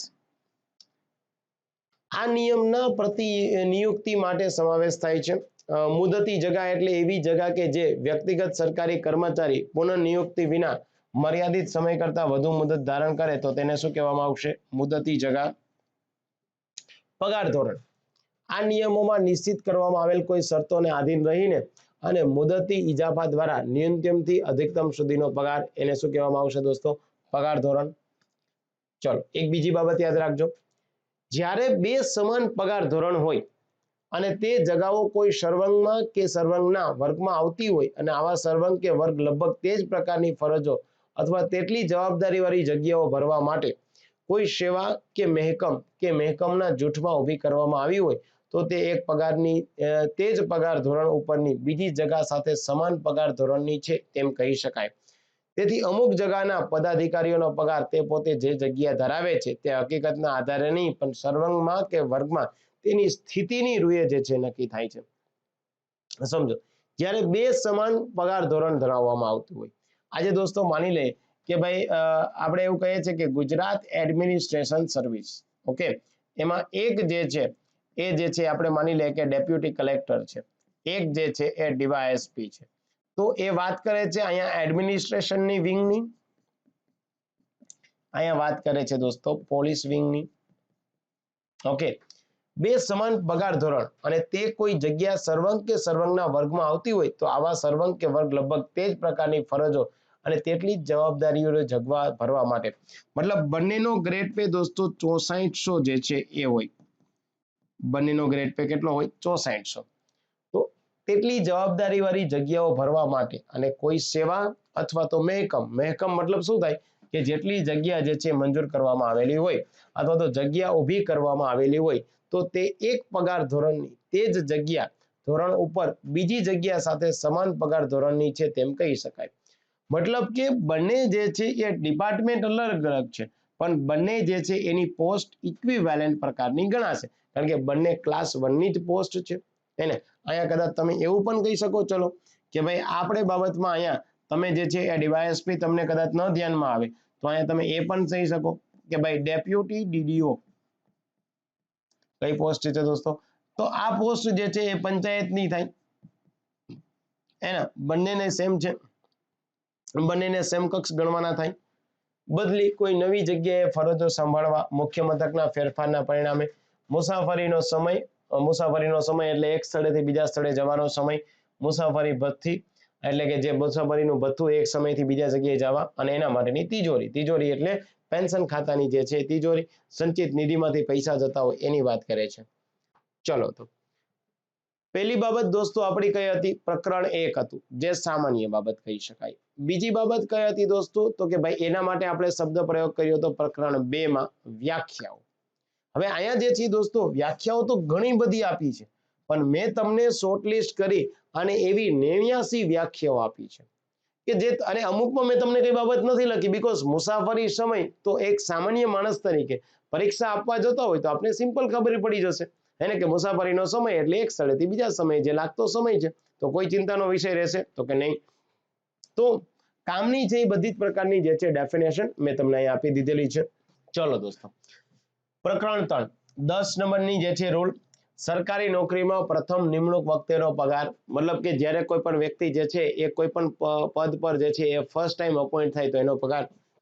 યસ. તો 11મી એટલે વધુ મહત્વની ફરજો કે જવાબદારી વાળી અન્ય જગ્યાએ નિમણૂક માટેની બાંધણીની જે છે એ વાત કરે છે. ત્યારબાદ યસ 13 જે છે મહત્વનું છે, વધુ મહત્વની ફરજો કે જવાબદારી ન હોય તેવી બીજી જગ્યા પર કર્મચારીની નિમણૂક વખતે પગારની બાંધણી જે છે એની વાત કરે છે. 14 એક જગ્યાના ઉપલા પગાર ધોરણમાં નિમણૂક થતા પગારની બાંધણી, એટલે એક જગ્યા જેની પોસ્ટ છે એના કરતા ઉપરની પોસ્ટ ઉપર નિમણૂક કરવામાં આવે ત્યારે ઉપલી જગ્યાએ નીચેની જગ્યા પર પાયરી ઉતારના સમયે પગારની બાંધણી, એટલે જે પદ ઉપર છે એના કરતા ઉપલી જગ્યા છે તો 14, જે પદ પર છે તેની નીચલી જગ્યા જે છે એ પગાર ઘટાડાની વાત કરે છે. એક જ અથવા તો બીજી સમાન પગાર ધોરણવાળી તે જ અથવા તો અન્ય જગા ધારણ કરી હોય તેવા સરકારી કર્મચારીના પગારની જે છે એ બાંધણી. 17 શું કહે છે કે સર્વંગ બહારની જગ્યા પરથી મૂળ જગા પર પરત આવતા કર્મચારીઓના પગારની બાંધણી. સર્વંગ બહાર મતલબ આપણે ત્યાં શું થતું દોસ્તો કે પંચાયત જે છે એ પંચાયત વિભાગમાં એક અલગથી એગ્રી જે છે એમના કર્મચારીઓની નિમણૂક કરવામાં આવી હતી, જેને આપણે ત્યાં કૃષિ શાખા કહેવામાં આવતી હતી. અહીંયા તમને એક એવું પણ કહી દઉં, ચલો કૃષિ શાખાનું એક્ઝામ્પલ ન લેતા અત્યારે જે અસ્તિત્વમાં છે પંચાયતની અંડરમાં જ એક છે DRDA. ઓકે, DRDO નહીં, ડિસ્ટ્રિક્ટ રૂરલ ડેવલપમેન્ટ એજન્સી, એટલે કે દરેક જિલ્લાએ જિલ્લા ગ્રામ વિકાસ એજન્સી હોય. આ શું છે, પંચાયતનું પોતાનું કામ હળવું કરવા માટે જે છે બનાવવામાં આવેલી છે. આના જે હેડ છે ને દોસ્તો એ એડિશનલ કલેક્ટર રેન્કના જ હોય. DRDA હોય એમના જે છે એ હેડ એ કયા એડિશનલ કલેક્ટર રેન્કના જ હોય. બાકી તમામ પ્રકારના કર્મચારીઓ ક્યાં તો આઉટસોર્સિંગ થી ભરવામાં આવે, ક્યાં તો એમને હંગામી ધોરણે જે છે એ નિમણૂક કરવામાં આવે. તો સર્વંગ બહાર મતલબ કે એ વ્યક્તિ પંચાયતનો કર્મચારી છે, એ બહારની જગ્યા પરથી મૂળ જગ્યા એમને થોડા સમય માટે જે છે જિલ્લા ગ્રામ વિકાસ એજન્સીમાં નિમણૂક કરી છે, તે પરત આવે તો કર્મચારીને જે છે કેટલો પગાર આપવો તે. સર્વંગ બહારની એક જગ્યાએથી સર્વંગ બહારની બીજી જગ્યા પર નિમણૂક થતા સરકારી કર્મચારીના પગારની બાંધણી. પોતાની વિનંતીથી નવી જગ્યા પર નિમવામાં આવે તો સરકારી કર્મચારીના પગારની બાંધણી, મતલબ કે પોતે સ્વવિનંતીથી જે છે જાય. આમાં મેઇન જે છે એ માની લે કે કોઈ એક્સ નામનો પુરુષ છે, વાય નામની જે છે લેડી છે, બંને સરકારી જે છે કર્મચારી છે, બંને વૈવાહિક સંબંધથી જોડાયેલા છે. તો વૈવાહિક સંબંધથી જોડાયેલા હોય તો એમની જે છે એ સરકાર કોઈ પણ ડિપાર્ટમેન્ટ હોય, માની લો કે એકનો પોલીસ ડિપાર્ટમેન્ટ છે, એકનો હેલ્થ ડિપાર્ટમેન્ટ છે, તો બંનેની જે છે એ વિનંતીથી ક્યાં તો પોલીસ ડિપાર્ટમેન્ટમાં ફરજ પર રહેલને જે હેલ્થમાં રહે છે ત્યાં નોકરીમાં જે છે એ બદલી કરવામાં આવે, અથવા તો હેલ્થને જે છે પોલીસમાં રહે છે ત્યાં નોકરીમાં બદલી કરવામાં આવે, જેથી બંને નોકરીનું સ્થળ કોઈ એક જિલ્લામાં કે એક તાલુકામાં આપવામાં આવે તો એ સારી રીતે પોતાની જે છે એ વ્યક્તિગત જિંદગી જે છે જીવી શકે. આના માટે આવા પણ સરકારમાં નોર્મ્સ છે અને સરકાર સારી રીતે આવી રીતે બદલી પણ જે છે કરી આપતી હોય છે. અજમાયશી સમય પૂરો થતા પગાર એના એ અજમાયશનો સમયગાળો 1 વર્ષ કે તેથી ઓછો હોય. અજમાયશીની શરૂઆતમાં નક્કી કરવામાં આવેલો અજમાયશી સમય પાછળથી કામગીરી અસંતોષ હોવાના કારણે લંબાવવામાં આવ્યો હોય તો તેવા કિસ્સામાં આ નિયમ લાગુ ન પડે. જુનિયરના પગારના આધારે સરકારી કર્મચારીનો પગાર વધારી આપવા બાબત, કે ભાઈ જુનિયરનો પગાર એટલો છે એના કરતા સિનિયરનો પગાર વધારી આપવા બાબત. પછીના નીચેના નિયમના લાભ અને તેની તક. નવી નિમણૂક સમયે પગાર. જીપીએસસી અથવા તો કેન્દ્રીય ભરતી યોજના અથવા તો સરકાર માન્ય બીજી કોઈ પદ્ધતિથી કર્મચારીની પસંદગી કરવામાં આવે તો નોકરીમાં જે છે 24 કલાકથી વધુ ન હોય તો આ નિયમ હેતુ માટે સળંગ નોકરી જે છે ગણવામાં આવશે. જ્યારે નવી નોકરી એક મથકથી બીજા મથકે જવાનો હોય તો ગણતરીના હેતુ માટે રવિવાર કે જાહેર રજા જે છે ધ્યાનમાં લેવામાં આવશે નહીં. મતલબ જ્યારે કોઈ વ્યક્તિની બદલી થાય એની વાત કરે છે. જગાના પગાર ધોરણમાં ફેરફાર થતા પગારની બાંધણી. શિક્ષાત્મક રૂપે નીચલી જગ્યાએ ઉતારવાનો પ્રસંગ, મતલબ કે કોઈ પણ કર્મચારીએ દોસ્તો જે છે એ કોઈ પણ પ્રકારની સરકારની નીતિ જે છે, સરકારના બનાવેલા નિયમ છે, આ નિયમનો કોઈ ભંગ કર્યો છે ત્યારે એમને જે છે સસ્પેન્ડ ન કરતા એમને શિક્ષાત્મક, એટલે કે માની લે કે કોઈ વ્યક્તિ જે છે એ પોતાના ડ્યુટી દરમિયાન કદાચ જે છે એ પોતાના પદ પર જે છે કન્ટિન્યુ હાજર ન રહ્યા, એટલે એમના ઉચ્ચ અધિકારીએ જે છે એમને શિક્ષાત્મક પગલા તરીકે એ સિનિયર ક્લર્ક છે તો એમને જુનિયર ક્લાર્ક બનાવી દીધા, એમને પદ પરથી હટાવ્યા નહીં. તો ત્યારે જે છે એ 25, એટલે યાદ રાખવાનું કે સિનિયર ક્લાર્ક થી જે છે એમને જુનિયર ક્લાર્ક બનાવી દેવામાં આવ્યા. અને આ જે છે એ માની લઈએ કે ત્યારે સિનિયર ક્લાર્ક તરીકે તેનો પગાર ધોરણ 2800 ગ્રેડ પે હતો અને ત્યારબાદ જે છે એમનો 1900 નો ગ્રેડ પે કરી દેવામાં આવ્યો છે. આ બંને પ્રશ્ન પૂછી શકાય છે, તો યાદ રાખવું. કાયમી કાર્યકારી પગારનો સંબંધ દોસ્તો, કાર્યકારી કામગીરી બજાવતો હોય અને તે જગા ઉપર સરકારી કર્મચારીનો ઇજાફો પ્રાદેશિક ભાષા પરીક્ષા અથવા હિન્દી પરીક્ષા, મેં તમને શરૂઆતમાં કીધું ને કે કોઈ વ્યક્તિએ જે છે એ હિન્દી પરીક્ષા જે છે પાસ કરવી પડે છે. અને સરકારી કર્મચારીનો ઇજાફો શિક્ષાત્મક પગલા તરીકે કાયમી ધોરણે કે અન્યથા અટકાવવામાં આવ્યો હોય ત્યારે, મતલબ કે સમય મર્યાદામાં તમે જે છે આવી પરીક્ષા પાસ ન કરી હોય તો તમારું પગાર ધોરણ જે છે તમને અટકાવવામાં આવે. કર્મચારીને આપવામાં આવેલી ક્ષતિપૂર્ણ નિમણૂક કે બઢતી સમયનો ભૂલ, ક્ષતિપૂર્ણ, કર્મચારીને જે છે એ કોઈ નિમણૂક આપવામાં આવેલી હોય કે બઢતી આપવામાં આવેલી ખોટી રીતે આપવામાં આવેલી હોય, ખોટી સિનિયોરિટી લાગુ થઈ હોય અથવા તો નિયમ લાગુ થવાના લીધે જે છે એમને ખોટી નિમણૂક આપવામાં આવેલી હોય, અન્ય કર્મચારીઓને જે અંગત દરે જે જગાનો પગાર નિયત કર્યો હોય તેવી જગ્યા પર કાર્યકારી જે છે પગાર ઓછા દરે કાર્યકારી પગાર નક્કી કરવાની છતાં મૂળ પગારમાં જેટલો વધારો થતો હોય તેટલો અંગત પગારમાંથી જે છે એ ઘટાડવા બાબત. તાલીમ અભ્યાસક્રમ કે પ્રશિક્ષણ દરમિયાન પગાર, કોઈ વ્યક્તિ જે છે એમને તાલીમ માટે મોકલવામાં આવે, શરૂઆતની તાલીમ નહીં દોસ્તો, એને કોઈ માણસ જે છે એ માની લે કે ગુજરાત સરકારમાં જે છે એ હેડ કોન્સ્ટેબલ છે, આ એમને શરૂઆતમાં તો તાલીમ મળી જ ગઈ છે, એ તો બેઝિક તાલીમ કહેવામાં આવશે, અને હેડ કોન્સ્ટેબલ બન્યા બાદ એમના માટે એક તાલીમ આપવામાં આવે છે, એને કહેવાય રિફ્રેશમેન્ટ ટ્રેનિંગ. એને શું કહેવાય? Refreshment training. ઇવન ઘણા બધા પીએસઆઈ બનેલા હોય તો એમને દોસ્તો તાલીમ આપવામાં આવે છે, એને કહેવાય કમાન્ડો ટ્રેનિંગ. એને કમાન્ડોમાં જવા માટેની ટ્રેનિંગ આપવામાં આવે છે, એને કહેવાય કમાન્ડો ટ્રેનિંગ. જો પોલીસ તાલીમમાં લઈ રહેલ જે છે તાલીમાર્થીઓને મળવાપાત્ર સ્ટાઇપેન્ડ, એમને કેટલું સ્ટાઇપેન્ડ મળશે એની વાત કરે છે.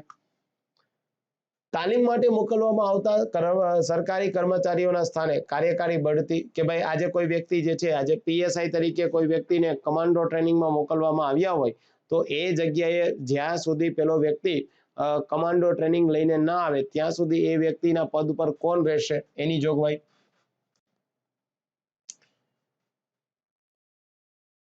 અચ્છા, એક બીજી બાબત યાદ રાખવાનું, હા, કે રાજ્યપાલ કે મંત્રીની સાથે રહીને પોતાના ક્ષેત્ર અધિકારીની બહારની મંજૂર થયેલ અધિકૃત ગેરહાજરી, એટલે કે વિભાગની સૂચના હેઠળ રાજ્યપાલ છે મંત્રી સાથે છે ફરજ પર રહી પોતાની ફરજના ક્ષેત્રાધિકારીની ગેરહાજરીના સમય માટે સરકારી કર્મચારીઓના પગાર મુસાફરી આકારવા માટે વિભાગના સંબંધિત નાયબ સચિવ અથવા ઉપસચિવ અથવા તો નિયંત્રક અધિકારીની સહી પૂરતી ગણાશે.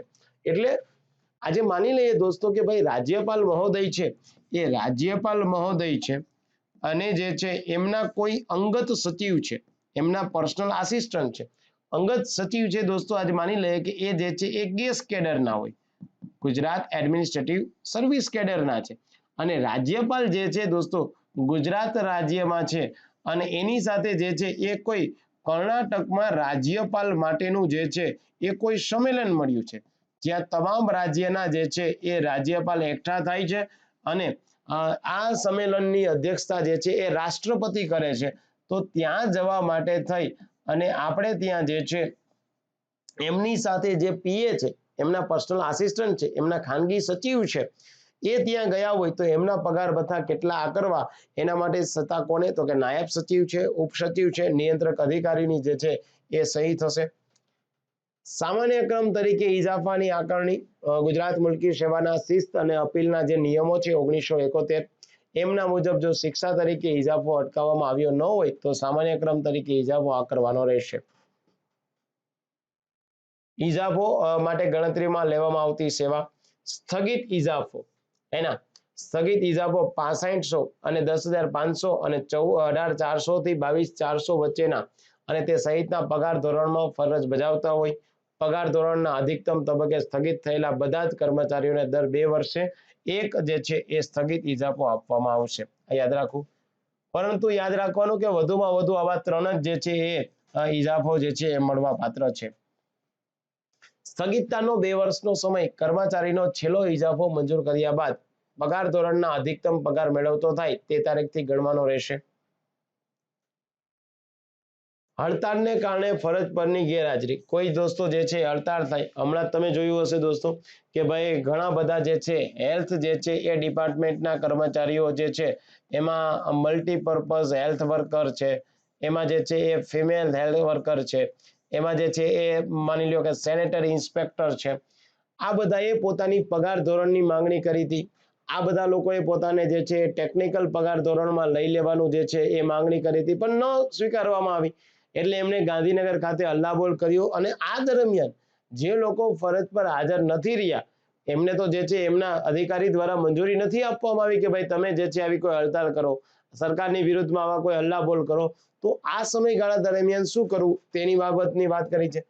અપરિપક્વ જે છે એ ઇજાફો જે તે પગાર ધોરણની તે જ સર્વાંગમાં રજા જે છે એ મંજૂર કરવાની છતાં ઇજાફો અટકાવવા કે નીચેના હુકમ રદ કરવામાં આવે ત્યારની વાત કરે. ભૂતકાળની સળંગ ન હોય તેવી કાર્યકારી કે હંગામી નોકરી કેટલા અંશે જે છે ગણતરીમાં લઈ શકાય તે. 2 કે વધુ જગ્યા પર નિમણૂક અંગે પગાર. અપવાદરૂપ સંજોગો સિવાય વધારાનો મહેનતાણું જે છે મળવા પાત્ર નથી. જો એક વ્યક્તિ 2 જગ્યાએ જે છે પદ પર રહે, પોતાની જગ્યા ઉપરાંત અન્ય વધારાનો હવાલો સંભાળવા બાબત ખાસ પગાર અને વધારાના પગારની વાત કરે છે. એક જ કચેરીના કે એક જ ખાતાની અન્ય કચેરી કે ખાતાની સમકક્ષ જગ્યાનો વધારાનો અહેવાલ સંભાળવા બદલ પોતાના પગારના જે છે કેટલા ટકા મળશે?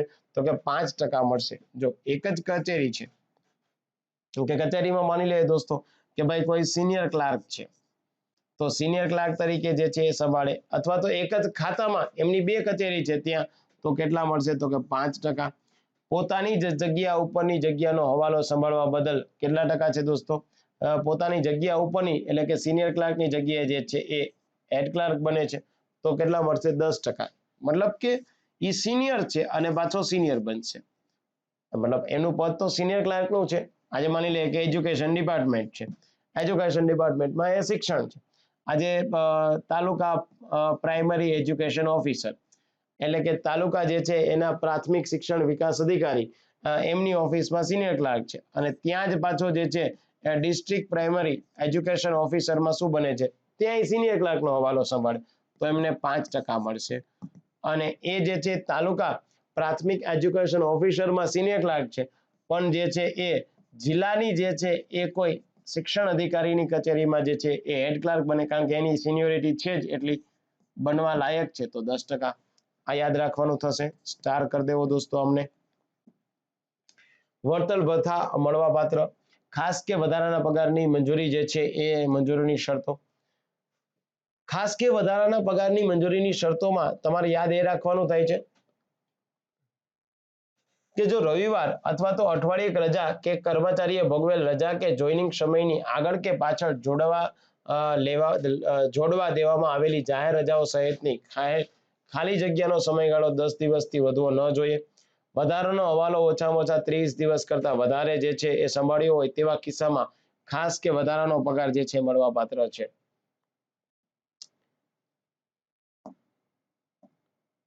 યસ, અને રદ કરવા બાબત આ ખાસ યાદ રાખવાનું છે દોસ્તો. દરેક એક્ઝામમાં એક ક્વેશ્ચન તો આવો હોય જ કે ભાઈ મુલકી સેવાના નિયમો, અને એ 2002 અને એમાં પગારના નિયમો આવવાથી મુંબઈ મુલકી સેવા નિયમો 1959 જ્યાં સુધી અસર કરતા હોય ત્યાં સુધી જે છે એને રદ કરવામાં આવશે. ઠીક છે, ચલો દોસ્તો, તો રજા લઉં છું. આની મસ્ત મજાની જે છે એ 1.5 કલાકનો જે છે લેક્ચર બન્યો છે એ આપણે જલ્દીથી અપલોડ કરી દઉં છું, અને સાથે સાથે આની એક પીડીએફ પણ તમને આપી દઉં છું.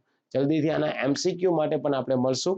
ત્યાં સુધી મને વિરામ આપો. કંઈ પણ ના ખ્યાલ આવે તો ડેફિનેટલી દોસ્તો જે છે આપણા જે છે કોન્ટેક્ટ નંબર તમને આપેલા છે. આપણા સોશિયલ મીડિયાના તમામ હેન્ડલ કણેદ ગાઈડન્સથી છે, આપ જે છે જોડાઈ શકો છો. નવા લેક્ચર સુધી મને વિરામ આપો. આવજો, બાય, સિયા. અને આશા રાખું છું કે આ પગાર ભથ્થાનો જે નિયમ છે, રૂલ છે, એ તમારે મસ્ત મજાના જે સમજાઈ ગયા છે અને પરીક્ષા લક્ષી જે છે આપણે ઉપયોગી થશે. ચલો દોસ્તો, આવજો, bye, thank you very much.